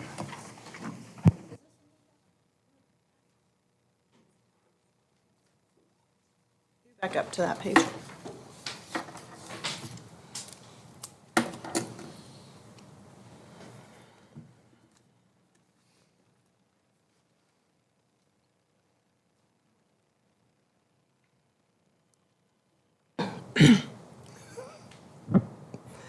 I have a very scratchy throat tonight, so I've had a whole bottle of water and tried several things. Still scratchy. Okay. Great. Thank you, Mayor, Council, and staff. And this is a really exciting moment for the City of Jenks. This is a project that started February 28th, 2024. So we've been talking about this for a minute. We've been reviewing it, looking at it, and we put the RFQ out on February 28th, 2024. And October 1st is when we awarded the contract for the downtown master plan to Beck Design. Beck Design had a couple of subcontractors, so there were three basic parts to the comprehensive plan. We said, we really want to understand where we're at from an economic perspective. So they hired Hunden, and Hunden did a market demand, financial feasibility, and economic impact analysis. In addition to that, we knew that our merchants on Main Street, our stakeholders, and that our residents were very concerned about parking.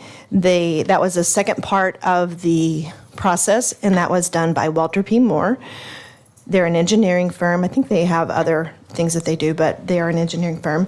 And then Beck Design partnered with SWA, and they were primarily responsible for creating the document that you have in front of you this evening.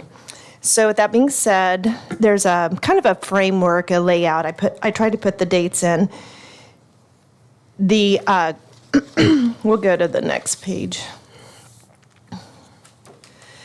We had the economic development, the presentation on the economic development was done to Planning Commission April 21st, 2025. And then May 6th, Hunden came to the City Council and we had that conversation. We did 8 open houses in 2025. So I personally were there. I was there for all of them. And we tried to make ourselves available. So we were on Main Street. We were at City Hall. We were available before work hours. We were available during lunch hours. We were available after work hours. And I showed up to 2 festivals, as did Beck Design. I don't know if you all remember, I had a prior engagement this year, but the 2025 Plant and Herb Festival was about like today. It rained a gully washer. And so I stood under the tiniest little umbrella with all the boards out asking for public feedback, and I definitely got wet. So that was about all the feedback we got from the original, the first Urban Plant Festival. May 2025 to July is when they submitted the final master plan. So the general concepts and designs we've had for about a year. We took there was a presentation and update given to council in November of 2025. And then in March of this year, during spring break, we as in several staff members and the Public Works Authority were able to put together what we were calling block by block. And the idea for that, as you know, was imagine if we actually changed the parking on Main Street. So it did not look anything like anything in the future would. Those were totes taken straight out of Spring Creek Nursery, the big 55-gallon totes or 50-gallon totes, and they had live trees. And we had we experienced all but I think hell and sleeting rain during that 10 days. So we had hail. It might have been hell. I don't know. It's hot some days. But we had a lot of weather experiences during those 10 days. But we also had a lot of really great feedback. We did a survey and had over 700 people participate. What we found through all of our public engagement was no matter what you present, it is about 50-50. It has been mixed from day one, and it still is. So every time we've gone out to the public and said, what do you want, what do you expect, what should you see moving forward? And it's about 50-50. Some people don't want any change, some people want all the change, and some people say it's fine the way it is. So that has been the response from the beginning. After the pop-up event, we did a stakeholder meeting, invited the merchants on Main Street to a meeting at Red Dog Construction, and asked for feedback there, specifically for the event, but also for the downtown master plan. I'd say the biggest takeaway I got from that was really make sure that we have a plan before we tear anything up, which is fair. And I think that that was wise, and I take that to heart. We made the final presentation. Beck Design came to Planning Commission May 7th, and Planning Commission did recommend adoption and approval of the downtown master plan. And tonight, it is on the agenda. I have Beck Design here. They have a short summary. They're not going to go through all 180 plus pages with you all. It's been in the agenda, so you should have had a copy of that. They have a shorter version that they'll go through. And if you have any questions, please ask, let me know. If you have any detailed questions about the document, I'll probably defer to very rigid, detailed questions and let the consultant answer those. Yes, sir. And if we could just clarify, the item on the agenda tonight is to adopt the downtown master plan. Yes, sir. The downtown master plan has numerous options on all sorts of different issues, topics in the area that it covers. But there's no specific action being taken on any of those options tonight. It's saying here is the plan, here are all the options, and we will evaluate those and implement those in the future as Absolutely, the implement. yes. Yeah, because they're going to require capital expenditures, and there's no specific decision tonight on removing parking everywhere. Does that make? Absolutely. Yeah. That is a very accurate summary of what you will be voting on this evening. So there's nothing tonight that would start tomorrow or anytime soon. This is just a recommendation with lots of options. We've looked at those options. We think that there's some good viable options out there, and they are in the plan. It's a plan.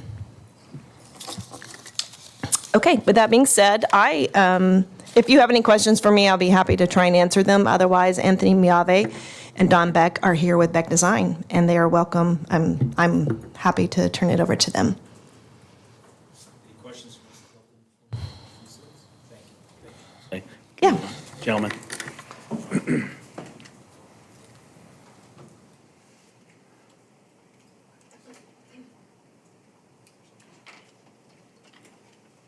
Good evening, Council, Mayor, City Manager. I think Marseille summed it up very well. We feel pretty positive about the plan.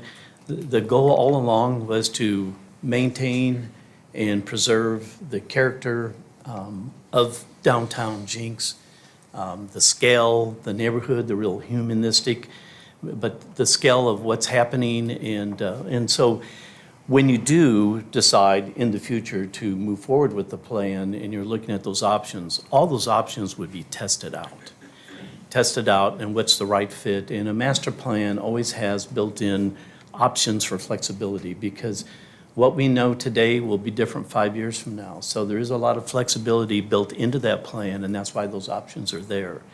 So that as things change, you can adjust to market conditions, feasibility regarding retail issues, in the demands and needs of the community and traffic and pedestrian traffic, things like that.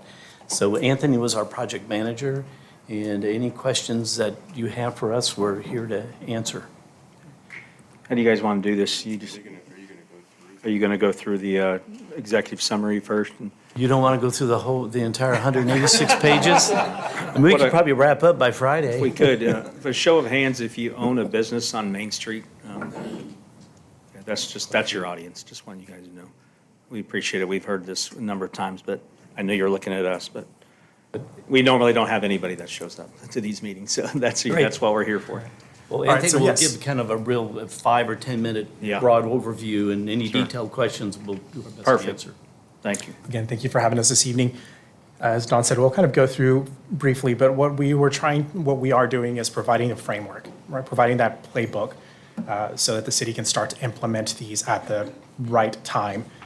One of the first things we looked at is the potential parking strategy on Main Street. Now, right now, all that analysis resulted in one potential plan shown on the screen, which is having an enhanced building frontage. Right? What we mean by enhanced building frontage is being able to build out the sidewalk for businesses that can utilize that additional space. Now, that also does not mean that we're completely removing parking. Does not mean we're completely removing parking, but we are limiting parking by exception, meaning that there's short-term parking, loading and unloading zones, and accessible parking. The purple represents areas where we are proposing to convert the existing parking to parallel parking. And we have also created a prototypical street. It's what you're seeing here, which again, designed so that any of these planting bulb outs can be removed to accommodate parking as needed, so that you can have more or less a modular prototypical street, and depending on the number of parking you need on that street, those different sections can be removed to accommodate that parking. And I'll go through a handful of renderings that showcase what that would look like if implemented, looking at it at street level views. Again, being very cognizant of wayfinding, signage, again, maintaining the current feel, the look and feel. We don't want to detract from the buildings. We don't want to create obstacles for the existing businesses. We do want to enhance the frontage. We want to start to incorporate more lighting that is appropriate, that is in line with the current kind of historic look.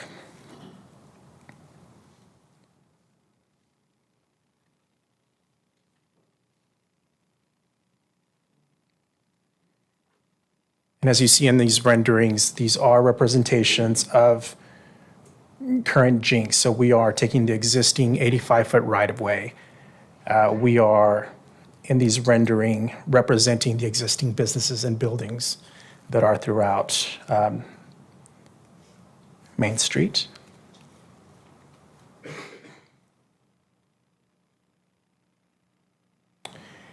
And then part of the conversation about Main Street and reducing the parking is how do we reallocate parking? So the intent is not to eliminate parking, because Jenks is very successful, and we believe, and we've found through the market analysis, that it will continue to grow. It will continue to develop. So even though at this point in time, there is more than sufficient parking for their needs, there are some other challenges, one of them being signage and knowing where you can and can't park.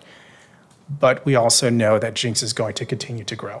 So the goal is not to eliminate parking or reduce parking, but reallocate parking to the proper, better redistribute parking so that it can continue to grow and flourish. Part of addressing that parking is looking at what we're calling the West Gateway lots. And this is west of the railroad tracks, Main Street on the top. And through another analysis, looking at what are the best and highest use for these couple of blocks without hindering the continued development that we are seeing on Main Street. So as of now, there is a lot of flexibility, but what we wanted to focus on is how do we provide convenient, accessible parking without it being a sea of parking? How do we create different building types that can morph over time? Particularly, we would like retail and restaurant facing Main Street. The second floor could easily become multifamily office spaces. It can become lofts. On that southern kind of the middle circle, we have office, and then again, another building with restaurant and potential office space above. So again, all this to showcase how there is a lot of flexibility built in within this block that can react to the current market demands whenever this does take place. And of course, providing again that parking. I need to figure out which way I need to point. Here we go. In this diagram, we want to showcase a little bit of, again, that parking. Whenever you look at it, you might not see a lot of parking. We are being very intentional about how we tuck that parking. But on the bottom right is a parking garage that would have approximately 80 parking spots per deck. We are identifying this area as multifamily, whether it's two-story walk-ups, brownstones. There could be a few different configurations, but 32 additional parking spaces, 18 on the street. You see along the side, 53 parking spaces in the middle, and 31 additional spaces adjacent to a green space buffer we are creating between this development and the railroad tracks.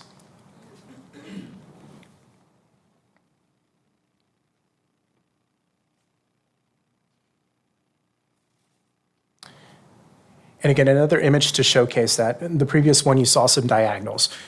Now we're kind of making the front of the buildings a little more regular. If this development were to take place in phases, you could also build that out over 3 different phases. You would not really lose that ability to go from the inner parking to Main Street or vice versa. What this creates is the idea that you're able to traverse these spaces, access parking on both sides without having to walk completely around the block or walk through an existing business.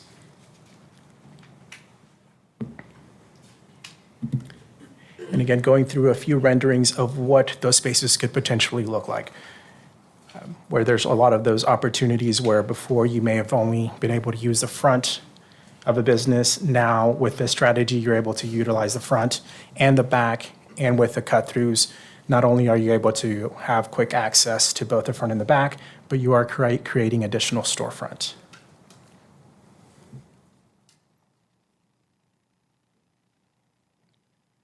We wanted to make sure that these spaces provided not only opportunities for business, but opportunities for other recreational activities, both program and non-programmed.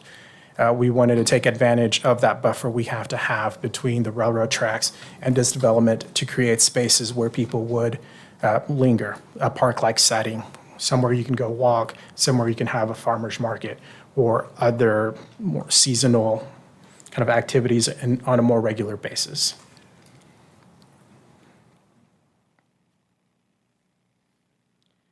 And again, this focusing on that promenade, so you can see an easy way to congregate and be able to traverse from the parking garage on the south up to Main Street.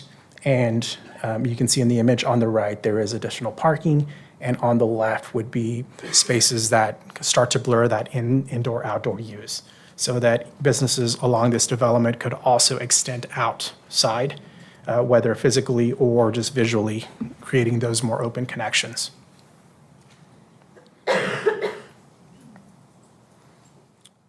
And an idea of how these pass-throughs can function, where they're not necessarily just utilitarian or getting people through, but these are spaces that are active and can be activated. Someone, whether it's a coffee shop, something else, can have tables outside. You can utilize the space. It's undercover. And again, extending the activity from inside to outside. And then a look on potentially what Main Street could look like. Again, this would be extending your existing conditions on Main Street over to the west. being very careful that, as Don said, scale continues to match. We don't want something that overshadows. We want this to be a gateway, to be a transition into Main Street, and we want to establish that same pattern without detracting from what you currently have. We want to emphasize, we want to continue to be authentic to what Jenks has and what they are.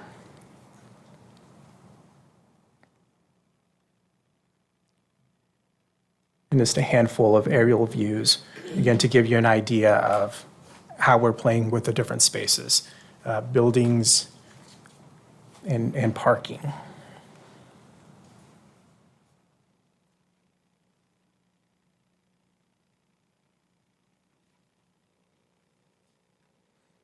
And that concludes the executive summary, trying to show you all the beautiful pictures. All right, open up the floor to council. Mr. Brown, any questions? Questions or comments? Gentlemen, anything? Questions or comments on what we've seen so far? Yeah, I don't think, my guess is that nobody in the room tonight has any real concerns about the West Gateway project. If you're not paying attention to this document, we're talking about the library lot, the fort. But for the sake of transparency, I'll open the floor. If you have a question about the library lot or this West Gateway project that currently does not exist, I'll give you 3 minutes. This project doesn't seem to be of any, no one seems to have any objections so far that I've heard anywhere online, but this is your moment. Okay, seems most people care about downtown. Okay, all right, thank you. One thing I've noticed here is, I don't know how many of you have seen this or read it online, but this is a master document. It does not mean if we adopt it tonight that there's a parking plan in place. You showed us one example of 3 potential parking solutions. They only showed you guys the one I think you have the most fear of. And they've also showed in this document there were 5 major options for us to consider for building out that library lot project, and they were ranked in I think 10 different categories to walkability, safety, return on investment, you name it. Do they provide shade? What kind of sense of feeling do people have? And nobody doubts that anything we do there is going to be better than what we've done now. So I want you guys to understand, because he said it to start this meeting, yes or no tonight, this is not about picking parking. If you read this document, if you've talked to me and quit reading social media, there are 3 primary parking options for us to consider. And we're not voting on that tonight. And there's no way that sitting out a bunch of pots in spring break is all the analysis that we feel is necessary to decide whether or not we want to get rid of all the cars in downtown. That's absurd. So I want you guys to know that. You're hearing it from me. I've told most of you who have called me, you guys know where my support lies for the parking situation. These are options that we have. It's basically saying the goal of this, we want to win and grow downtown. And then these guys have given us 8 different choices potentially on how to get there, but we're not choosing one of those 8 tonight, okay? So I want you to understand what it is we're voting yes or no on tonight. This is just, there's lots of flexibility in here, and there's plenty of time to have discussions, plenty of time to call your city councilor who covers the downtown area. You guys want his cell phone number? There's plenty of time to reach out to us, email, text, phone, whatever the case may be. If you really have some concerns, take Marseille to lunch. As long as you're paying, we're happy to hear you out. So please, I'm just trying to throw a little water on a fire that I see burning online. We are not changing the trajectory of your business in your parking spot tonight. I would agree. My guess is most of us want to do one thing. The priority is to make downtown safer. I had a discussion today at 4 o'clock in another meeting. You guys know it's really difficult to back out of a parking spot for 2 reasons. One, there's a giant truck next to you. And secondly, the cars never seem to stop. We can address those problems right now. We don't need this to do that. We don't need any of this to make life safer for you. We can put in crosswalks. Kevin, we all know we need crosswalks. We have an obligation for your safety. And secondly, there's a number of small steps that we can take. So don't think that there's just going to be option one and boom, we're just going to start construction. There's a lot of small steps that I would be in favor of proposing to these people that vote that we can take to kind of measure our progress as we go. So that's my perspective, but I'm only one of the 7 that are here, of 7 counselors that you have. So please don't fret that life is changing. Other than the safety aspect, which we all agree on, we know for a fact crosswalks are needed. We know we need to provide ADA, is it compliant or conformant? ADA, we need to do what we can for ADA. We need handicap parking. We don't have a single handicap parking spot in downtown, do we? On where are they? Between, right, okay, there's one there and, okay. So we need to make sure we have enough to take care of our consumers and our customers that need access to that.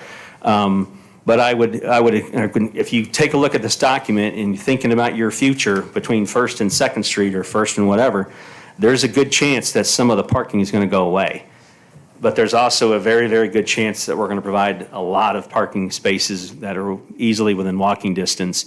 And there's another good parking option that could be in our very near future that we're not even going to discuss tonight because it's none of our business quite yet. But we have some good news coming in parking, and I think this plan does a really good job of giving you some future hope that there will be parking, not only for you as a consumer, but for your customers.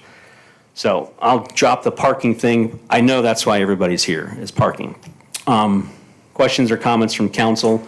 Anything, am I spurring any conversation related to emails that you receive or phone calls that you get related to business owners or parking, Mr. Abel? I think it's just worth noting that this plan is a response to feedback. Marseille had spent a year getting feedback, and from that feedback, a mass majority of it was, we hate angled parking. The second most popular option was no parking whatsoever. So having that feedback, we did the block by block to show you what that was. And nowhere in this time frame have we made a decision before we presented any options. It was all a response to feedback that we had received. Spurring that block by block is because we wanted more engagement and more feedback. So from everybody showing up, thank you. I think more feedback will help that constructive criticism make this the best for the most people that we have. Short. I think one thing that has been interesting in my lifetime, since I've lived here my whole life, the city has grown dramatically, and we're dealing with, in a very short period of time in our downtown, a series of generational changes. You know, growing up to about 4 or 5 years ago, no one ate downtown. There were very, very few options to eat downtown. And that was feedback that we received as counselors several years ago that we constructively addressed, provided incentives, got opportunities for entrepreneurs to change what was actually even available downtown. With that said, that is change. We are trying to change generational habits of how we do everything. From walking in our downtown, from parking in downtown, how fast we go downtown. You know, all these things are coming to a head, and it's just it's a lot of change. But it was in light of quite a bit of feedback. To Adam's point, that feedback was predicated on the fact that we had all this change happening in our downtown. That frankly, there are very, very few people that dislike what Jenks is doing right now, that dislike how Jenks looks today. The majority of our citizens, of our visitors, love and appreciate what Jenks is. And therefore, it's drawing people in, and the city was not designed in 1904 for, you know, the size of trucks, the size of vehicles, the amount of traffic. It just was a different town back then.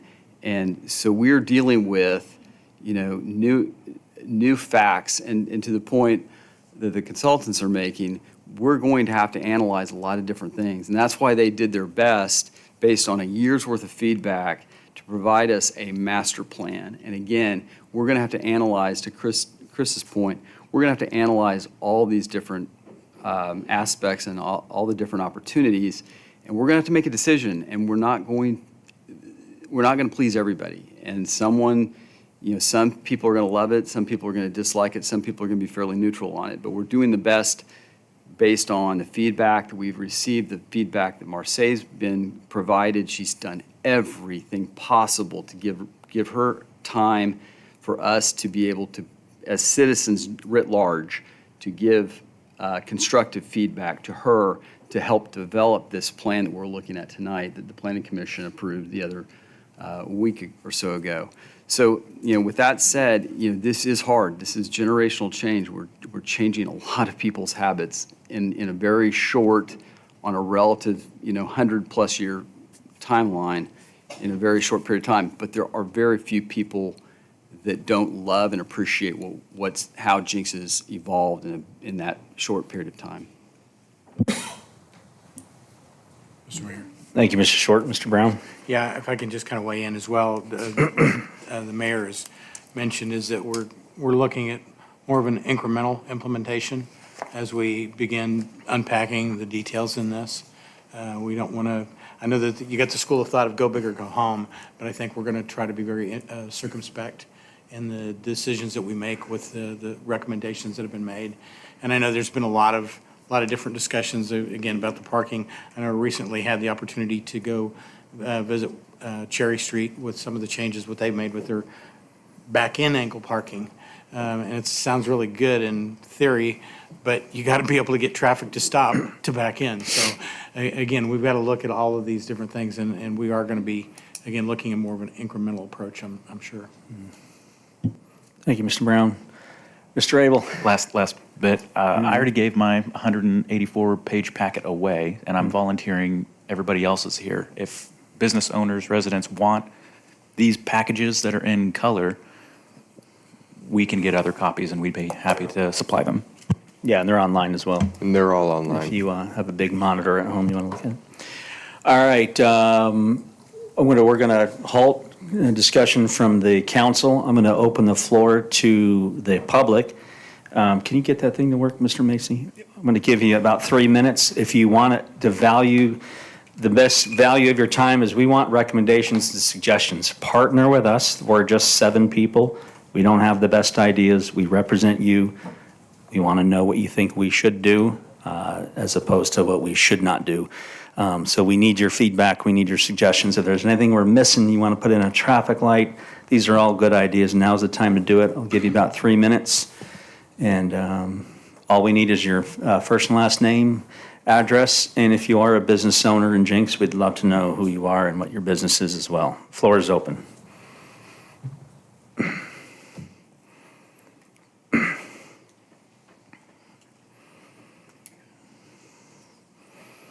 And since you've been here a very, very, very long time, we'll probably give you an extra 30 seconds for every 10 years you've been on Main Street. Mr. Pierce. Take me that long to remember all I want to say.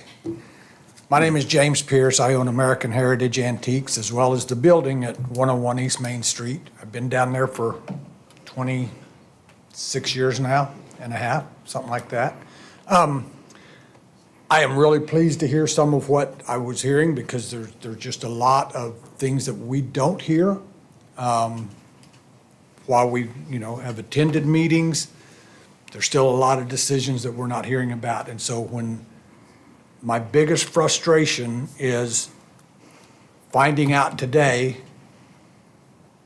that we're having a meeting tonight and we're voting on something as important as the downtown master plan. And none of the other business owners that I know of downtown or property owners downtown knew this was happening.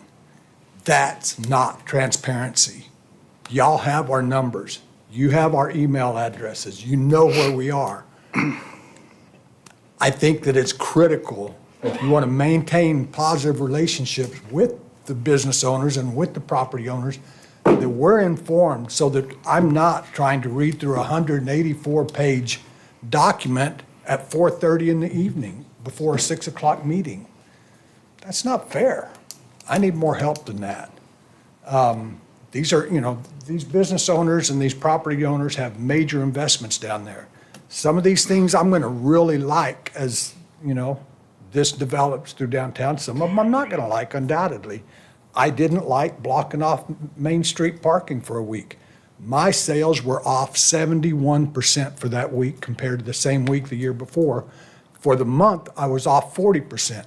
And, okay, so sometimes you have a bad week or a bad month, but I then went back a year and did the same analysis from the previous year for a 3-month period. And that week, that 10 days, I got killed. I'm sure all y'all got your paychecks that month. I didn't. I'm not the only one that got hurt down there. So please keep this in mind as we make these decisions. And I really, really appreciate that Marseille said tonight that what she came away from that last meeting that we had with was that we need to make sure that the cart stays in front of the horse stays in front of the cart. And that we're not removing 70 parking spaces before we have at least 70 more. But let's take that the next step. If we're going to be as successful as we hope this is all going to be, we need to have an extra 140 or an extra 200 parking spaces before we remove those 70. So thank you for all your hard work. Thank you, sir. Anyone else?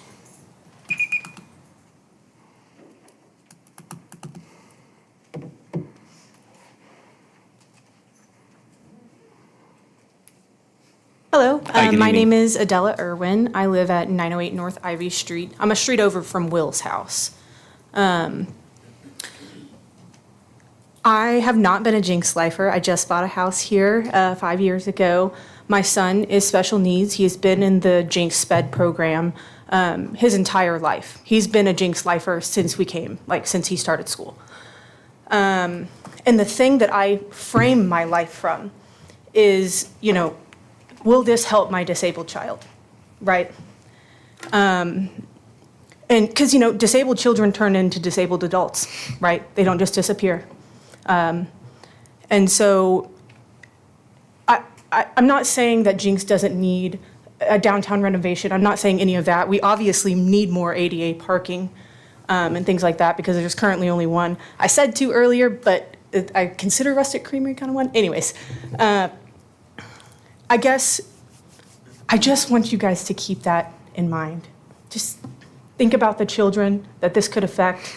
And I mean, and all disabled, humans and communities and things like that. I just want you guys to really consider that and really think about it as the process is going out and going forward. And think about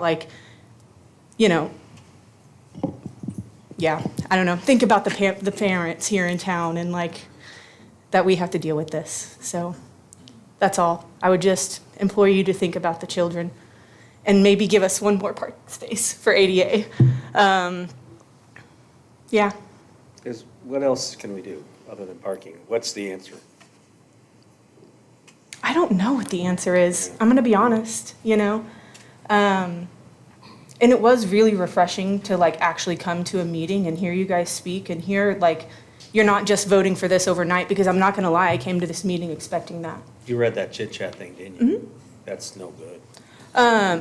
But that doesn't mean that I won't, continue to still be here for more city council meetings. I'm definitely interested in coming. I'll be here June 2nd. So I don't know. It's hard because it's such a complicated and nuanced thing.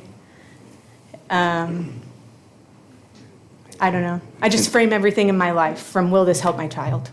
And so I just want you guys to think about that and think about that frame of mind as you're going forward. We will. Thank you. Mm-hmm. And I know that Marseille has, when we've had walks, has included people that are related or have relationships with people that have some sort of additional potential need getting around the downtown. And I know that Marseille would be happy to talk with you about what ideas or anything. So we really appreciate you coming and talking to us. I would love that. Hey, what's on July 2nd? I thought June 2nd, you guys have another meeting, a city council meeting, do you not? July July 7th. 7th, I'm sorry. 7th. Sorry about that. Yeah. Wrong month. We won't be here July 2nd, but. Yeah, sorry about that. But July 7th. I appreciate y'all correcting me. Absolutely, thank you. How long have you lived here? How long have I lived in? Yeah, uh-huh. I've only lived in Jenks for the last 5 years, but my son's been going here since kindergarten. Okay. And he's been in Special Olympics and all those things. His name's Liam. Oh. Everybody knows him. Nice. Thank you, Adele, it's nice to meet you. Thank you. I think that it's really important. I mean, this was a very compelling conversation. And just so you all know, I mean, we did specifically talk about this at our 4 o'clock pre-meeting. I mean, it is on the front of our mind. I mean, my mother is more or less disabled and needs a walker and/or a cane. And so it is very much on our heart and very much in our forefront. So we appreciate you, letting us know, but just so you do know, we spoke about this about 4 hours ago. And so it is on front of mind. Yeah, especially those crosswalks, because my personal strategy for crossing the street in downtown Jenks is before I start to cross, get angry ahead of time, assume nobody's going to stop, get ready to get my hand out, get ready to give them the look and the stare down, because inevitably nobody seems to stop for us. So that's obviously all part of the master plan, and everything we do, safety is going to be the first thing. Cosmetics and all the pretty things that you see are certainly going to be a part of that as well. But yeah, we got to make sure people can get out of their car and kids can cross the street. He brought up something earlier with a show of hands. How many of you think Cherry Street parking is better than downtown Jenks? Let's be honest with me. If you think Cherry Street is better, you put your hand down because of peer pressure. You thought you were the only one. You're too old to give in to peer pressure, man. You think Cherry Street's better parking than here? Okay, what about Brookside, parallel parking on Brookside? I think our goal should be higher than that. Yeah, I'm just asking. We have lofty goals. Thank you for your participation. Last call, anyone else? Last call, anyone else?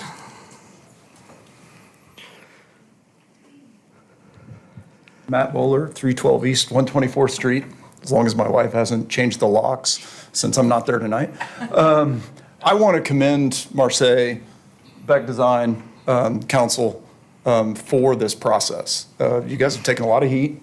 I know it. I've been a downtown business or property owner and business owner since 2014. A lot of things have changed. I had 2 antique stores in my buildings when I bought them, and they threatened to call 2 Newsworks for You on me because I was changing things. And so change isn't easy. As I mentioned in my chamber address, there are a lot of great things about Jenks and a lot of things that we can do to improve and continue to make downtown a better place. I think wider sidewalks are going to help with ADA. I've been sending pictures of crosswalks and sidewalks from different cities to Marseille and Heather for years, to their great annoyance, I'm sure, when I'm in a cool city or a place. So I think we have a lot of upside to this, and we just have to make sure that we, again, communicate well.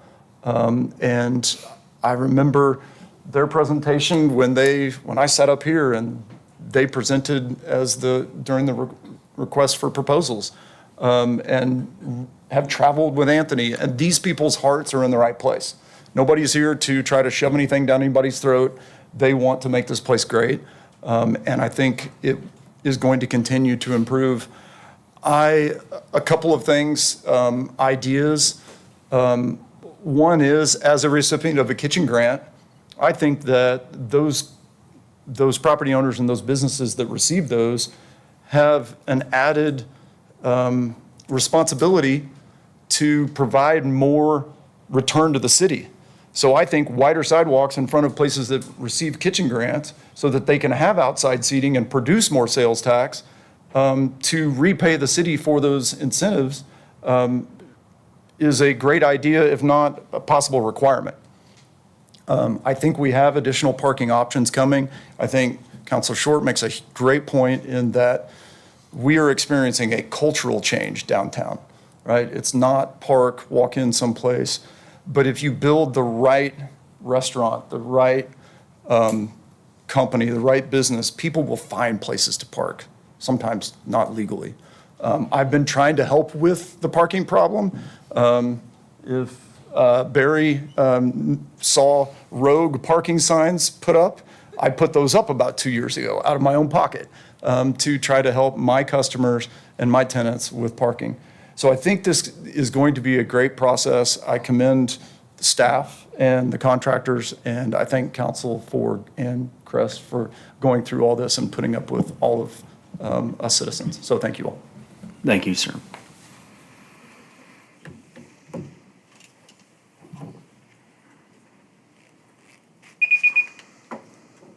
Uh-oh, get that timer going, Brandon. All right, Catherine Lenhart, 777 West 106th Street South in Jenks. I just have some questions that are probably for the downtown master plan consultants. I was curious about Walter P. Moore being the global engineering firm to study the parking and possibly traffic flow. Did they rely on the transportation master plan of 2022 when they came up with their options? And I think personally I was disappointed to hear that they walked around and counted cars in their global engineering firm. I've asked several times via open records for any studies that went along with this, but have not been given any. So I'm curious about those things. So the options were they transportation master plan of 2022 derived? Do you know? Did you guys read the transportation master plan of 2022? We'll let them answer the questions Okay. after. So your Okay. first question was Well, what they kind of what year? are stacked, but okay. So once we know that answer, the citizens were only given the options they were given. The citizens didn't really choose anything beyond what they were given. So to repeatedly say, that there's this feedback, it didn't really allow for other options, like limiting the size of the cars or SUVs on Main Street. That might help with the gap in between for safety. I think Ed Phillips and Charlotte Montgomery brought up the idea to have drop-off zones. So, possibly designating takeaway or for the bikes or the people who like the one-stop shop idea, like I'm just going to run in and bring my dog. Are there ways to designate that kind of less than 10-minute parking or something like that? And then also, I wanted to know if there were any studies done regarding dwell time and increasing people who do come to downtown. Are there studies that might be reassuring to our business owners that show that if a person does park somewhere and walk, they're more likely to stop at 2 or 3 stores than that one-stop shop mentality? So maybe there's something positive long-term that will come from this, which is that dwell time. And maybe that's what they haven't experienced in the past, and maybe that's something they could look forward to. So I wanted to understand that. And then lastly, question for all of you. After this agenda item, excuse me, Mayor, I'm going to ask you a question here. I'd like to know, what is the emergency you will be approving in the next item if you do that? So I'd like for you to state that Do you for us. object to the emergency clause tonight? We're not going to have. Okay. We're not going to have that. We're not going to have. Well, we're not going to have the emergency. Okay, just wanted to find out. I can Okay. ask that question. Yeah, and I answered it. I appreciate that, Mr. Shrout. Okay, 1, 2, 3. there we go. Hey, 4. 8 seconds. There was 4 questions, right? I don't know, Corey. Mrs. Lenhart? Mayor Box. Thank you. Thank you. We'll get your questions answered, my word. Anybody want to start? First question, gentlemen, if you want. The first question was the engineering firm results. Were they based off a traffic study in 2022 or? How did they come up? Yeah. Okay, we can start there. Sure. And anybody who knows. Yes, master plan, the 2022 transportation master plan was taken into account, both by us, Walter P. Moore, and everyone on the team. Walter P. Moore did in fact physically count on site, as well as using their technology. We used Walter P. Moore and we used Hunden to both do traffic counts and parking analysis. And again, we want to have that full range. So physically counting parking spots and using technology to be able to project parking demands throughout the entire year. We talked about drop-off zones. Yes, that is addressed. I'm sorry, did you finish answering item Correct, number 1? yes. Okay. As far as drop-off zones, that is a recommendation that's found in the full document. We have analyzed drop-off zones, limited time parking, parking enforcement, different options to enforce parking, whether it's through police or a different entity, what those would entail. And we also, just the drop-off zones, limited parking. Yes, but in all to say, those are part of the recommendation, and they are different strategies to help alleviate parking. Beyond that, we also looked at valet parking and shared parking methodologies. We had a question about any studies on dwell time.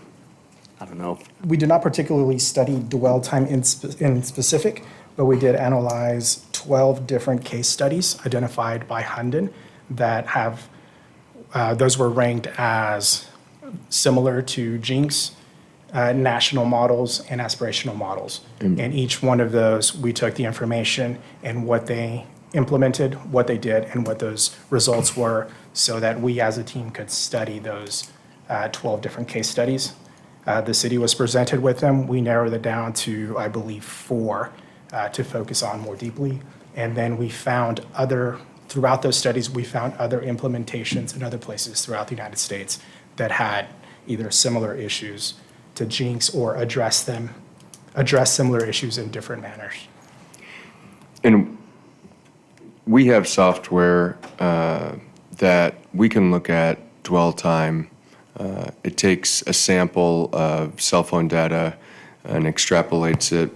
And so we've used that at the aquarium. I mean, one of the prime goals with increasing revenue and the financial sustainability of the aquarium is increasing dwell time, getting people to come in and giving them more and more reasons to stay, whether that's food, a playground, a pollinator garden, new exhibits, educational programming. And I think when it comes to Main Street, it's been a policy of the City Council and the Jenks Economic Development Authority to do what they can with the knowledge we have on what increases dwell time, such as restaurants, getting people to come, eat, spend time eating, and then walk around Main Street. And so we can go back and look, I believe, over the last few years at dwell time before some of these restaurants, dwell time after.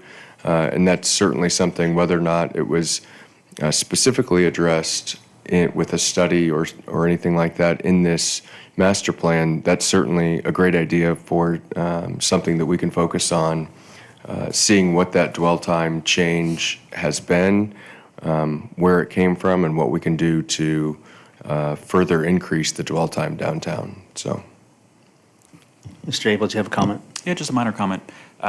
So I think the first initial wave of questions was no parking, parallel parking, or a hybrid of the two. And then as a response to feedback that we got, I think from You Dirty Dog and from Mr. Pierce, I think unloading and loading zones weren't a thought initially, but as a response to that feedback, it has been a recommendation now. And that's just kind of proof of the promise that feedback is making this better as it goes forward.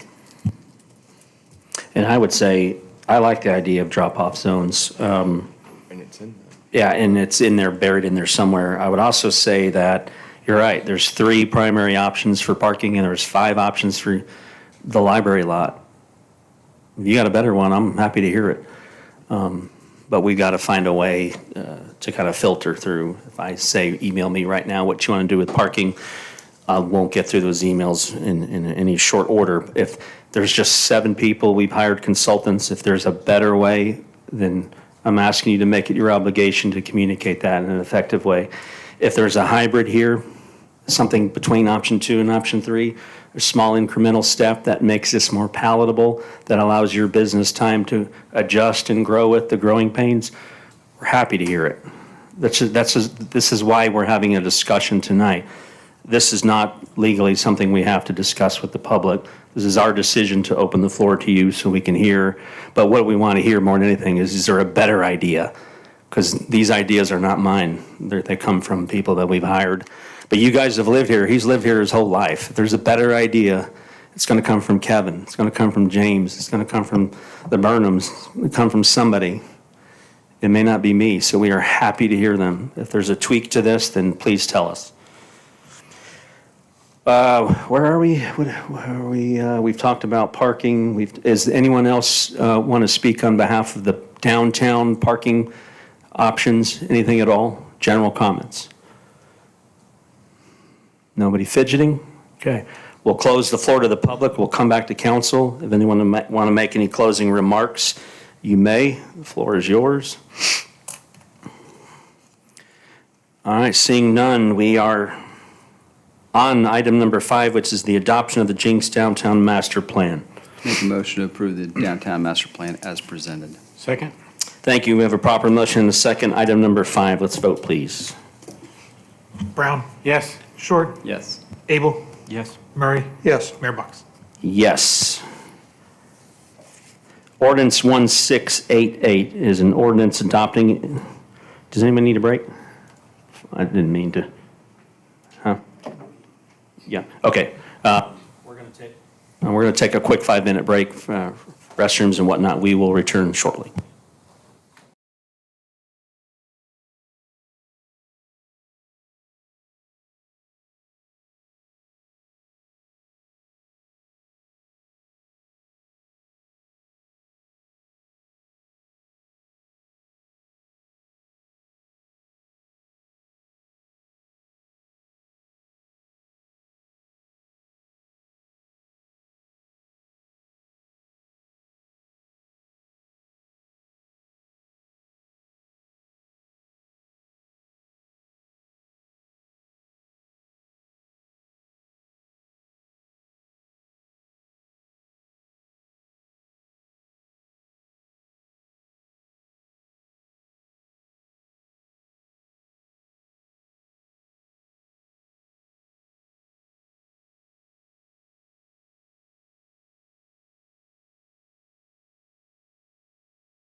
8:15 PM.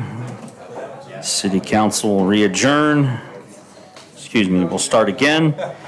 Item number 6 is ordinance 1688. It's an ordinance adopting an employee retirement system, defined benefit plan for the city of Jenks, the Jenks Public Works Authority, and the Jenks Aquarium Authority of Oklahoma, providing retirement benefits for eligible employees of the city of Jenks. We are on page 240, if you care to follow along, and we welcome Mr. Shrout.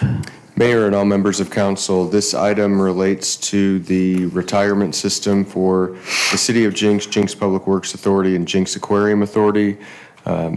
The idea with this is to be able to put funds into better use in a retirement fund that can return a higher yield than what we are legally obligated to put our funds in otherwise, which is collateralized assets such as CDs, treasury bills, money market accounts that are swept every day. The 10-year average treasury bill return has been 2.25%. We have an opportunity to partner with OKMRF, which has pooled resources with, I believe, more than 100 Oklahoma communities. And we would also like to change the vesting and contribution schedule for our employees. As of now, the city, the JPWA, and the JAA contribute 6.8% of each employee's salary into a 401A plan. That plan does not require a match from the employee, and the vesting period is less than 1 year. What that means is if an employee is here for a year, if they're here for 2 years, and they terminate their employment, go work somewhere else, that 6.8% that the city aquarium JPWA contributed is gone. It goes with them. And they were not required to contribute anything. And so what the proposal here is to have a defined benefit program where each entity puts a lump sum of money into with OKMRF. Their assumption is that they receive 7% returns on that money. They can invest in different vehicles because the money is specifically for employee retirement benefits. We've been using operating income to pay that 6.8%. The goal is to put an amount of money into OKMRF that can get a better return than that same amount of money sitting in treasury bills in one of our accounts. So OKMRF has an assumption of a 7% return annually. Over the last 10 years, they've returned almost 11%. And so we also are recommending that the vesting schedule be extended from under 1 year to 10 years. And so if an employee comes and works for the city of Jenks for 1, 2, 3 years, the city aquarium and JPWA's contribution to their account stays in the fund to further go to the benefit of employees that will be vested at 10 years. I'm trying to think what else I'm leaving out. This will also require an employee match. There currently is not an employee match. The employee will be required to contribute 5.25% to their retirement. That money is theirs. There is no vesting period for that 5.25%, but the City Aquarium JPWA's contribution, again, is not the employee's funds until after the 10-year vesting period. So we will not be declaring an emergency. We will not have item 7. Members of council, if you have any questions, I'd be happy to answer them. All right, thank you, Mr. Shrout. Last call for questions or comments, Mr. Brown. Gentlemen? I don't have any questions, just a couple comments. I think you've hit on the key points. I mean, the $2 million figure fully funds this plan. I think that's a very important component. That's generally what gets defined benefit plans in troubles when they're not fully funded. So we were fully funded.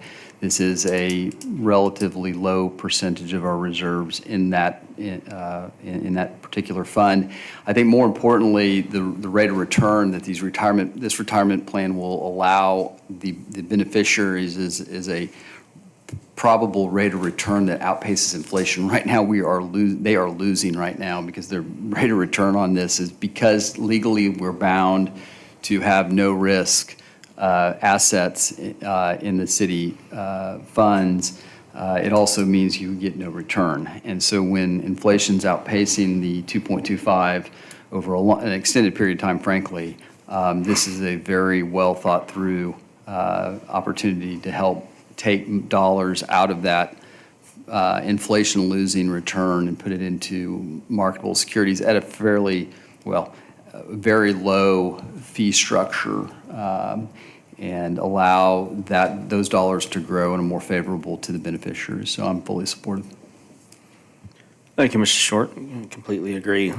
Any other questions, comments on item number 6? Seeing none, we can entertain a motion on ordinance 1688. Make a motion that we approve ordinance 1688. Second. Thank you, gentlemen. Proper motion and second. Let's vote, please. Brown? Yes. Short? Yes. Abel? Yes. Murray? Yes. Mayor Box? Yes, as Mr. Shrout stated, we lack a majority for the emergency clause, so we will move on. Moving on to number 8, ordinance 1689. An ordinance amending the employee retirement system defined contribution plan for the city of Jenks, Jenks Public Works Authority, and Jenks Aquarium Authority, providing retirement benefits for eligible employees of the city of Jenks, Oklahoma. Questions, comments, 1689? And I would just point out that I did not state in item number 6 that with this change, all employees will have a one-time opportunity to either choose the new defined benefit plan or to choose something similar to the existing defined contribution plan. But every new employee would be automatically put into the defined benefit plan. Thank you, sir. 1689, number 8. Motion to approve ordinance 1689 as presented. Second. Thank you. Proper motion, second. Vote, please. Brown? Yes. Short? Yes. Abel? Yes. Murray? Yes. Mayor Box? Yes, no need for number 9. Moving on to number 10.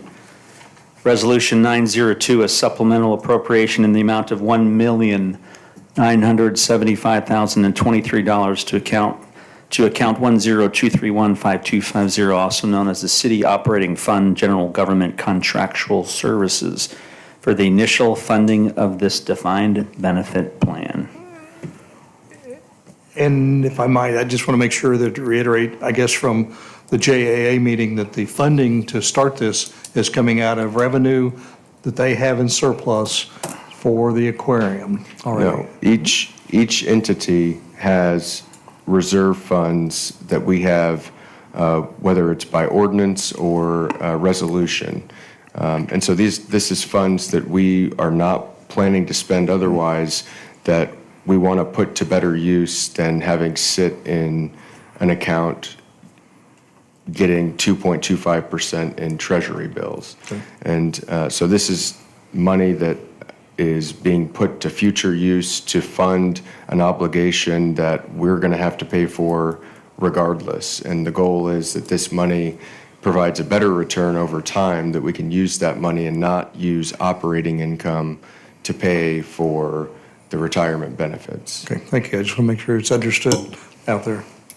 And I could jump in here as well, from the standpoint that this investment moving into the fund is designed to help reduce operating costs for our expenses for a retirement plan. Thank you, gentlemen. Item 10, 902.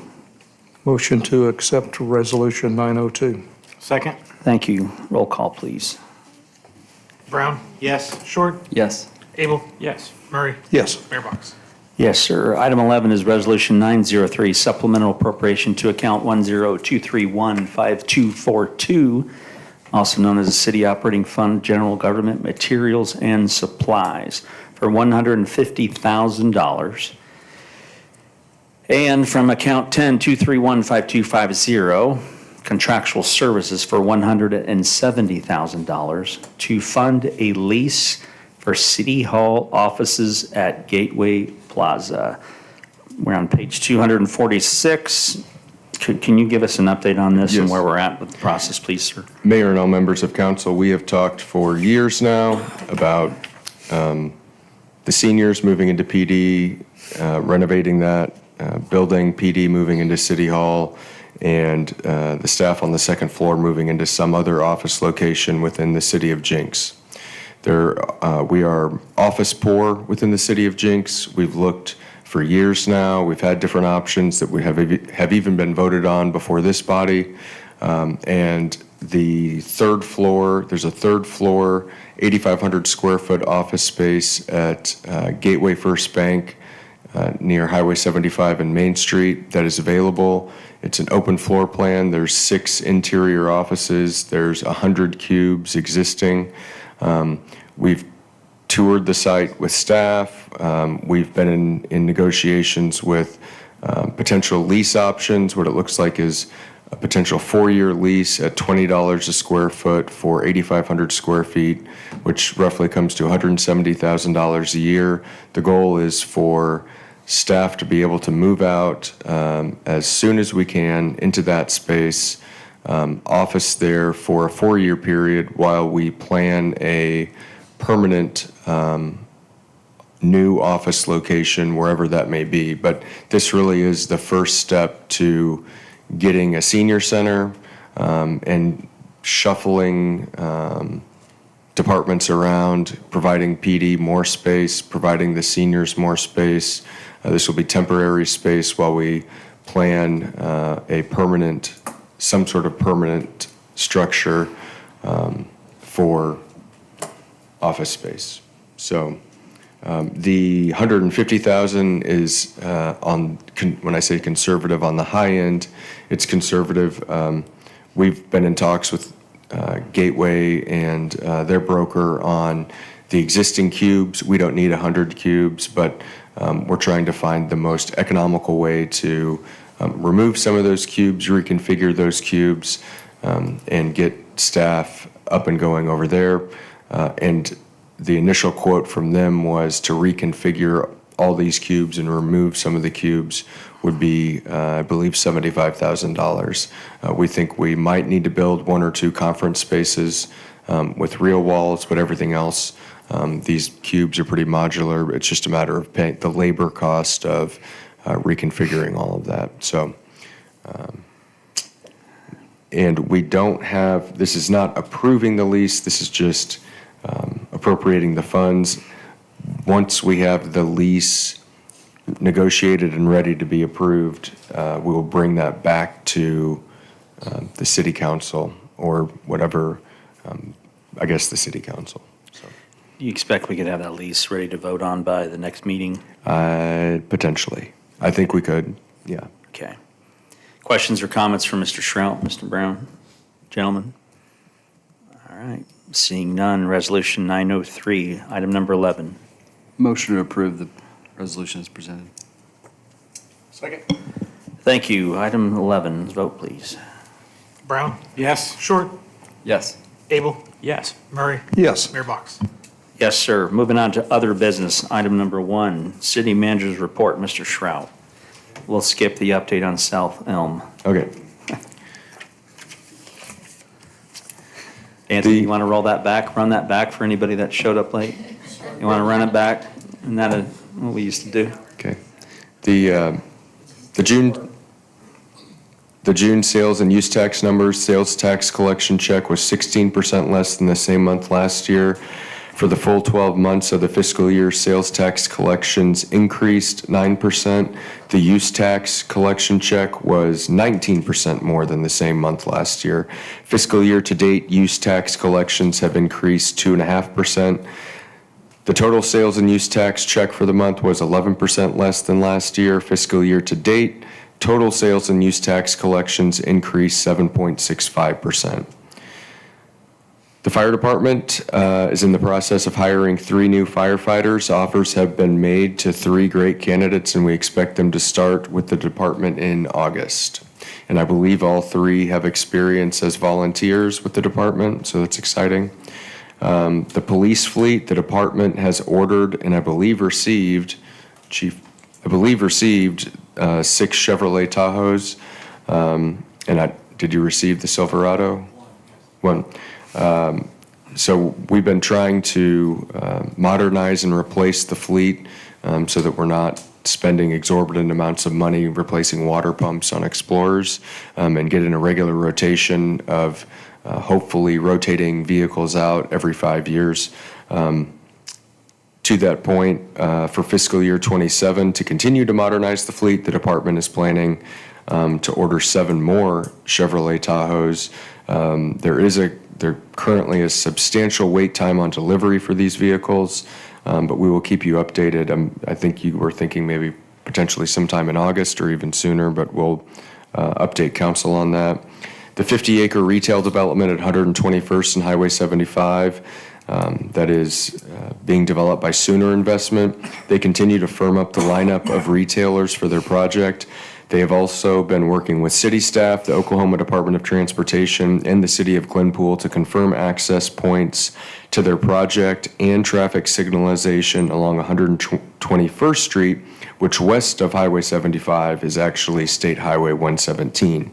We're looking at traffic signalization at Waco/James, Waco on the south, James on the north, and Jenks, and at Yukon. They anticipate potentially bringing Marseille's gone now. Potentially bring minor amendments to their PUD to the Planning Commission based on new potential retailer configurations that may affect the overall layout and plan. The developer, just speaking with them this week, the developer anticipates breaking ground on the project within the next year, which I think is very exciting. And the hotel on the Outlet Mall out parcel, staff has had meetings with the engineer on the dual flag hotel that is planned for the southeast out parcel on the mall property. Staff and the developer's engineer and architect are still working through the site plan, although we don't have a estimated construction start date. The low water dam, the city of Jenks, city of Tulsa, and the Muskogee Nation are planning to meet on July 9th to discuss the current dedicated funding sources for the low water dam, as well as the current 10% design estimate. The goal of the meeting is to see if there are internal funding opportunities within the 3 governmental entities to make up the difference of the shortfall, or potential outside funding sources from other governmental entities or donations from private companies that could make up the difference in the original estimate and the current estimate.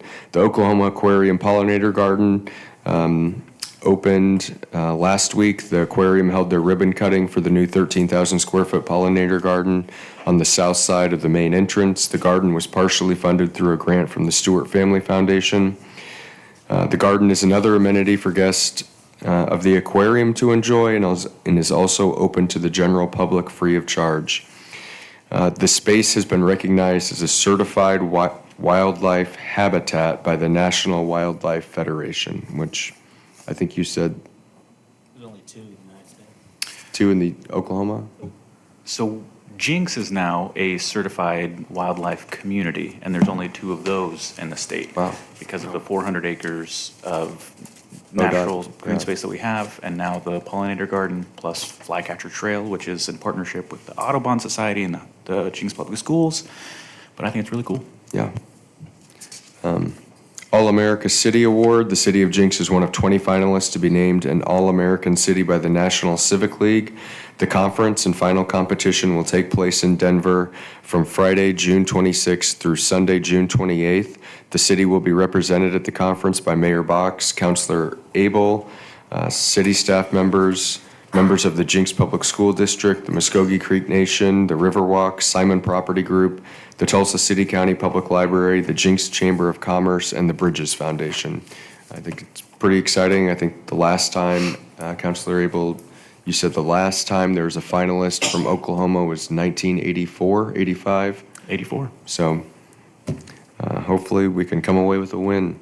Upcoming events, we have the America 250 celebration. That'll be on July 3rd from 10:30 a.m. to 12:30 at Veterans Park. It'll be a reading of the Declaration of Independence by some of our veterans and elected officials at the memorial, then celebration in the park with hot dogs, popsicles, popcorn from the Bridges Foundation, and splash pad water fun for the kids. Boom Fest will take place on July 4th. The fireworks start at 9:15, 9:30. 6:30 is when the Aquarium Boom Fest starts.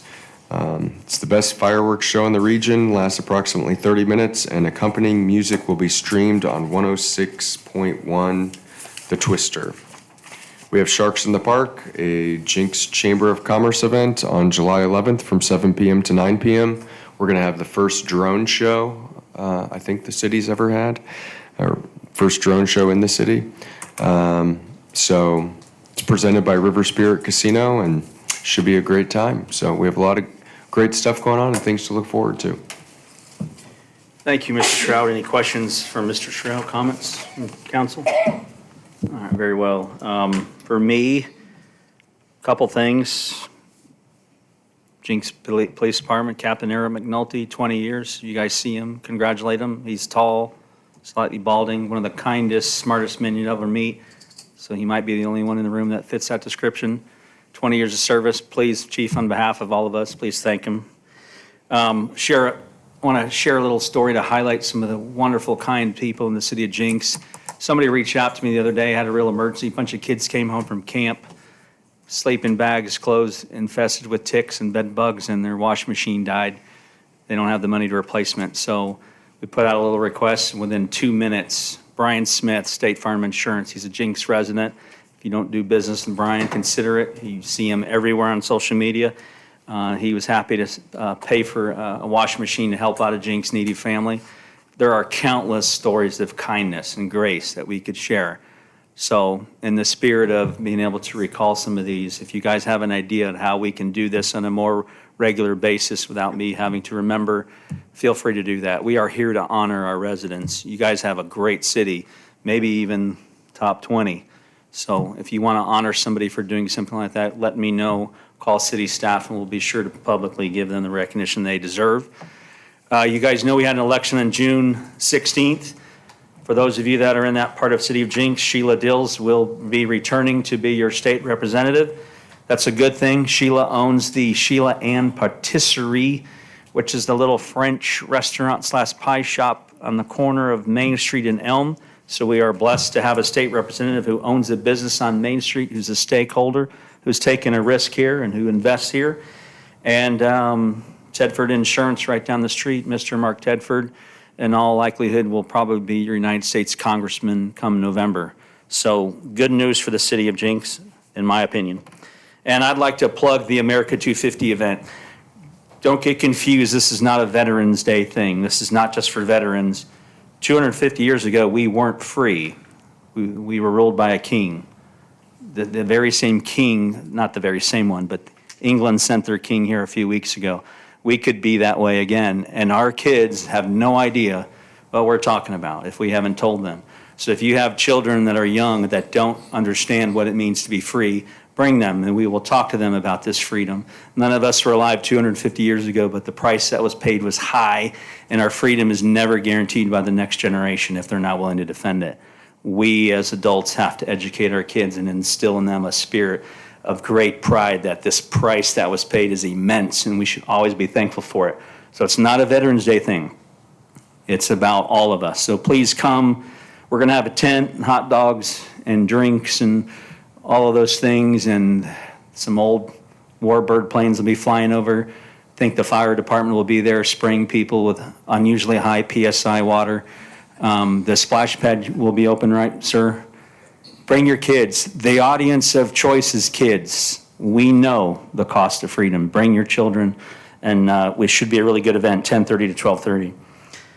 America 250, that's all I have. Last call, questions, comments from council, anyone? All right, very well. The time is 8:40 PM. The city council meeting is adjourned. We will move on here momentarily. Let me put all this aside real quick. A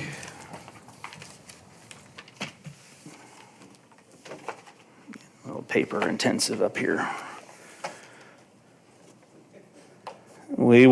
Let's go ahead and do any objections to doing the JEDA? Nope. All right. Where did my glasses go? Call to order the Jenks, special meeting of the Jenks Economic Development Authority, Tuesday, June 23rd, 2026, 8:40 PM. Roll call, please. Brown, still here. Short. Here. Emmons, Ogier, Abel. Here. Murray. Here. Chairbox. Here, item number 1 is our consent agenda. Gentlemen, anything in A and B you want to discuss? If not, we can entertain a motion, please. Motion to approve. Second. Thank you. Proper motion, second vote, please. Brown. Yes. Short. Yes. Abel. Yes. Murray. Yes. Chairbox. Thank you. Yes. Getting ahead of myself. No need for item 2. We'll pull it. Item 3 is Resolution 2026-03. It's a resolution appropriating and approving the fiscal year 2026 to 2027 annual budget and providing for an effective date of July 1st, 2026. Highlights, Mr. Shrout. Chair and all members of the authority, this is a relatively simple budget. It does not have a revenue component. The revenue, well, it does. The revenue is from any interest that we accumulate from treasury bills. The expense budget, we budgeted $800,000 to fund development incentives per the incentive policies and economic development agreements previously approved by the council and the authority. As of April 2026, the expenses from this fund included numerous business incentive grants to Tedford Insurance, Cedar and Lily, City Hall Steakhouse, The Lodge, and Pure Kitchen, Pure Kitchen's commercial kitchen grant. We budgeted $800,000. Items, 2 other items on this agenda speak to additional incentives. The $800,000 number isn't quite precise, but we thought we would include a perhaps larger number than we would anticipate because we thought that there would be some changes to some of the incentives that would provide a few more incentives in the Main Street area. So if you have any questions, I'd be more than happy to answer them. Council, questions for Mr. Shrout? And I will say it still is a priority of mine and I believe of this authority to find a recurring funding source for this authority. We just have not gotten there yet, but I'm confident that within the next year or 2, we will find one. Thank you, sir. Questions or comments on item number 3? All right, seeing none, we can entertain a motion to approve. Motion to approve Resolution 2026-03 as presented. Second. Thank you. Proper motion and second. Item 3, a vote, please. Brown. Yes. Short. Yes. Abel. Yes. Murray. Yes. Chairbox. Yes, sir. Moving on to item 4 is Resolution 2026-04, a resolution increasing the limit of big grants to $25,000. Can somebody explain to the public what BIG stands for? I do not know, but the business incentive grant. There you go. When we had the discussion on the alternative access incentive or alley incentive, alternative access, we had talked about a $25,000 cap on that. I believe numerous members of the authority brought up the fact that the original big grants perhaps did not go up to $25,000. And I know that there was the discussion, and Marseille and I spoke with Teresa. Did the authority approve moving the big grant cap to $25,000 or not? She said technically, even though we talked about it, there was no official action on it, and so that's what this is saying. The big grant is really focused on Main Street, whereas the alternative access program or alley program was behind Main Street. So this will basically Yeah. side of the building. Yeah, any alternate side. So this is just really codifying what was discussed during that item. Excellent, thank you, sir. Questions or comments from council members? Okay, if not, we can entertain a motion, please. Motion to approve the resolution as presented. Second. Thank you. Proper motion is second. Item 4, 2604. Vote, please. Brown. Yes. Short. Yes. Abel. Yes. Murray. Yes. Chairbox. Yes. Item 5 is a discussion, open discussion of the possible extension of the commercial kitchen grant or potential new incentive program. We can do an introduction or preamble if you would, Mr. Shrout. So when the Jenks Economic Development Authority was created, let's say 3 or 4 years ago, one of the first items that the authority created were the kitchen grants. And at that time, it was a pilot program, and 3 kitchen grants were approved, were allocated for approval. So those were approved, and we ended up having 3 restaurants that utilized that program, Pure, City Hall Steakhouse, The Lodge. Since then, we have come back to the authority and said we would like to add 2 more. The authority approved those 2, and then we had restaurants that wanted to utilize those. So we have 5 kitchen grants outstanding, and we have 5 approved applications. We have interest from numerous building owners and restaurants for a kitchen grant, additional kitchen grants, and I think that the kitchen grants have done a great job at increasing dwell time within the Main Street area. And so one proposal I have would be to add 2 more kitchen grants to bring our total to 7. An alternative would be to create some sort of hybrid grant incentive that would include kitchens, but also include things like fire suppression and other items that can be expensive, not necessarily cost prohibitive, but hard to make a project work in some of these older buildings. So I think again, this is a discussion. I think we can come back after we have this discussion. Staff can come back with something formalized, whether it's next week or in some other time in July. But I think that the kitchen grants have been successful. I would recommend either adding 2 more or directing staff to create some sort of hybrid kitchen grant, fire suppression / safety incentive for these buildings so that we can continue to transform Main Street and keep the momentum going. Thank you, Mr. Shrout. We'll open the floor to council. Mr. Brown, Mr. Short, anyone comments? Well, when we first started JEDA 6 years ago, I mean, this was the vision, and I think these kitchen grants have worked exactly how we anticipated, and I'm very proud to be a part of that. And these buildings are old. They are 130 years old, and they are built out of wood. And from a pure public safety perspective, the fact that we get, offset some cost of fire suppression for these units, it will more ensure we won't have a EUFALA or will leak to occur where literally the entire block burns before the fire can even get out the door. So, we've had some experience with these now. I think it's been very successful. Entrepreneurs are going to come and they're going to go, and they're going to succeed, and some are going to fail. But what we've found, empirically now, that the kitchen grant equipment that's been installed stays, and so someone's going to give it a shot. So, very supportive. What form it takes, I don't really have a particular care.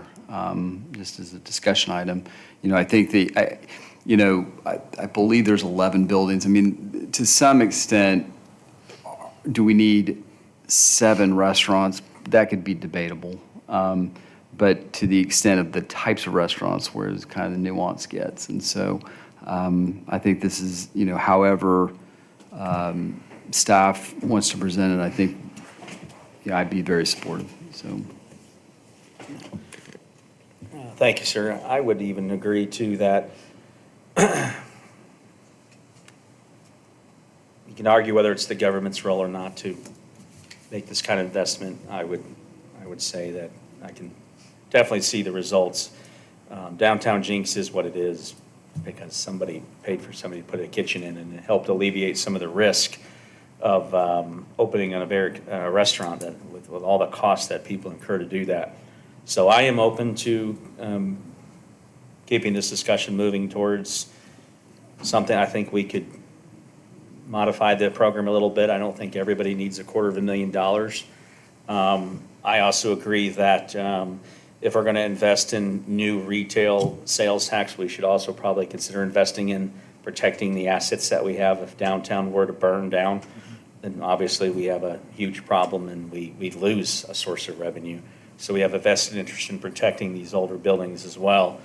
And maybe that is the responsibility of small government, depending on how you look at it. So we probably should consider between the chair of the Jenks Economic Development Committee, Kevin, we can schedule a meeting here pretty soon and kind of work through some of the alternative ideas that we might have. I really think the focus needs to be on these Simon properties, and we need to figure out a way. And for those of you that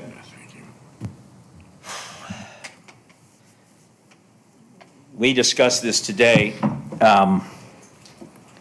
I like to use the joke when people ask, why are these knuckleheads up here? Why are there no restaurants in the Simon Mall? And we take the blame for that. It is not because there's a lack of incentive. And I like to use the joke that Simon says, and what Simon says is what they get. It's their property. We do not own the land. We don't own any of the land around Simon properties. They're very deliberate about what they do. They are a billion-dollar real estate company. They know what they're doing far more than we do. And if there's not a hotel there yet, then that's deliberate. If there's not a restaurant there yet, that's very deliberate. And all we can do, and Mr. Short said this earlier today in a meeting, these giant companies that own portfolios of restaurants are looking all around the country, and they're considering where their next move might be. In all fairness, we may not be anywhere on that page one of that list. We just may not be. Believe it or not, the world may not have heard of Jenks America. They may not know that we're a finalist for the top 20 cities in the United States. Maybe if we are to be successful, we can move up on that list. But for those that you guys have elected to be up here, we are willing to be very aggressive with your money and our money to make sure that we move up that list, because obviously Simon, we all agree, does need to prosper and thrive. And we talked about dwell time. Somebody mentioned that earlier.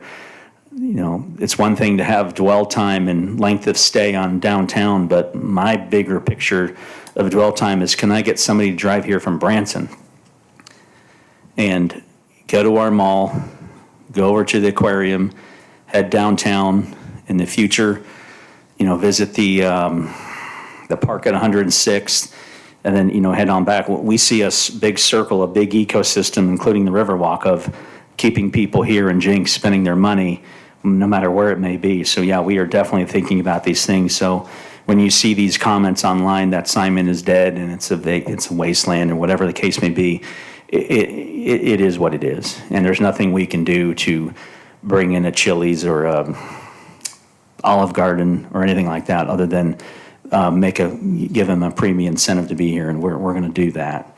And if they want to come here, they will. So we got good people working on it. We're talking about it all the time. Okay, so Simon will be what it is, and it will happen when it happens. And hopefully, if this hotel starts to break dirt here, you know, the restaurateurs and those people that make those decisions will start to see the need to feed the people that are coming here to stay in our city. So very good points, Mr. Short. Thank you so much. What are we? 5? Last call on discussion for item number 5. Anyone inspired? Small comment. Yes, sir. I think the kitchen grants are great incentives for new business, but I almost feel like it's I don't want to say a disservice, but We have, like Mr. Pierce said earlier, he's been here for 26 years. What are we doing to service the businesses that have served the city for so long? So I don't know what it looks like. I don't know what incentive or improvements that needs, but I think we should consider offering something for the businesses that have been here for so long, and survived for so long, and that we shouldn't offer something just for new businesses. I would echo that as well. And not just fire suppression and kitchen, but as we discuss this and dig into it, we should look at other things that might serve as relevant incentives. And again, thinking about all of the commercial corridors that we've got established within the city, things west of Elwood. So how that's contained, I have no idea. Last call, anyone else? Okay. All right, thank you very much. We'll close item number 5. Any other business, Mr. Shrout? No, sir. All right, the time is 8:55 PM. The Economic Development Authority meeting is adjourned. One more. 8:55 PM, call to order the special meeting of the Jenks Public Works Authority. Mr. Macy. Brown. Still here. Short. Here. Emmons. Ogier. Abel. Here. Murray. Here. Chairbox. Here, item number 1, our consent agenda. Any questions on A through F? If not, we can entertain a motion. Motion approved as presented. Second. All right, thank you. Item number 1, roll call, please. Brown. Yes? Short. Yes. Abel. Yes. Murray. Yes. Chairbox. Yes, sir. No need for item 2. Moving on to item 3 is award a contract for construction management and laboratory services for Phase 2 widening of the Elm Street, 121st to 131st Streets in the amount of $469,509 to Standard Engineering and Field Services. They're out of Oklahoma City, Oklahoma. Yes. Funding for the same to be appropriated from our 1 cent capital fund balance to account number 27-840-5393. We are on page 71. Mr. Wilkins. This is this is Standard Engineering. They're going to be construction inspectors on the Phase 2 of the Elm Street project. And so they are ongoing. They understand who we are, what we've been going through, and I feel like there would be a nice fit. It would be a continuation of the work that we've been able to extend with them. They've done a good job on notifying us, keeping up the speed, and working with the contractor. They're acting as agents of the city, and I think they've done a pretty good job. All right, thank you, sir. Any questions for Mr. Wilkins on item number 3? All right, we can, excuse me, can entertain a motion, please. Motion approved as presented. Second? Thank you. Proper motion and a second. Item 3, let's vote, please. Brown. Yes? Short. Yes. Abel. Yes. Murray. Yes. Chairbox. Yes, sir. Item 4, award contract to American Waste Control out of Tulsa, Oklahoma for wastewater treatment plant sludge hauling and disposal over the term of July 1st of 2026 through June 30th of 2027, including 3 one-year renewal options. Funding would be included in the 2026 to 2027 annual budget. And we are on page 80. Mr. Carr. Mr. Chair and members of the authority, I know you saved the best for last. I told the Vice Mayor earlier this is only going to take about 10 or 15 minutes. But I was joking.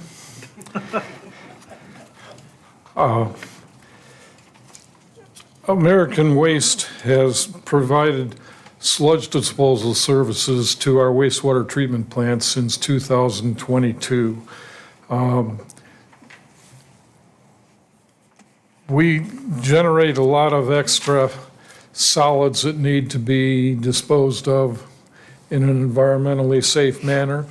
They have an environmental landfill that they take the material to out in the Sand Springs area and have been doing a very good job. We did contact 3 firms because of the magnitude of this contract. We talked to Republic Services also, and I reached out to Waste Management, but they never responded for some reason. They had been a previous hauler of sludge for us before. When we analyzed what the amount of material has been coming in, roughly we get significant amounts that can vary depending upon the weather conditions and how the treatment plant is operating. But I compared for the last 3 months, from March to May, the proposed costs that each of these companies had given us, and found that American Waste was significantly lower than Republic Services was, to the tune of about $67,000 versus $144,000. Republic decided that they wanted to charge extra for anything over 4 tons that would go into a roll-off, and we average about 7 tons in a roll-off. So everything over 4 tons was charged extra by Republic, but American has a 10-ton limit on what they would charge when they would go over into the excess charges. So I'm recommending that American be given the contract again. They wanted to have a 4-year contract, but because we go from year to year, their contract was worded for a 1 year with 3 renewable terms beyond that. So I'm asking for your approval of this contract effective July 1. Thank you, Mr. Carr. Questions, comments on this contract for sludge removal? He wants to know what sludge is. Is it unusual that Waste Management didn't respond? I don't know how to get a hold of them. I mean, they didn't have any contact numbers on their website, and you know, when you send messages in their contact us stuff, it goes into contact us heaven, so who knows where it ends up at. He's everyone's friend on Facebook. We could have sent him a direct message and he would probably respond. Well, you probably could have done that. I don't do Facebook. Okay. Last call, questions, comments on the sludge contract? Motion to approve the resolution for the contract as presented. Second. Thank you, gentlemen. Let's vote. Item number 4. Brown, Yes. Short, Yes. Abel, Yes. Murray. Yes. Chair Box. Yes, sir. Other business, anyone? Mr. Shrout, council, last call. Anything on your mind? Okay, no lights are on. Thank you guys very much. Appreciate your patience this evening. The time is 9:05 p.m. We are adjourned.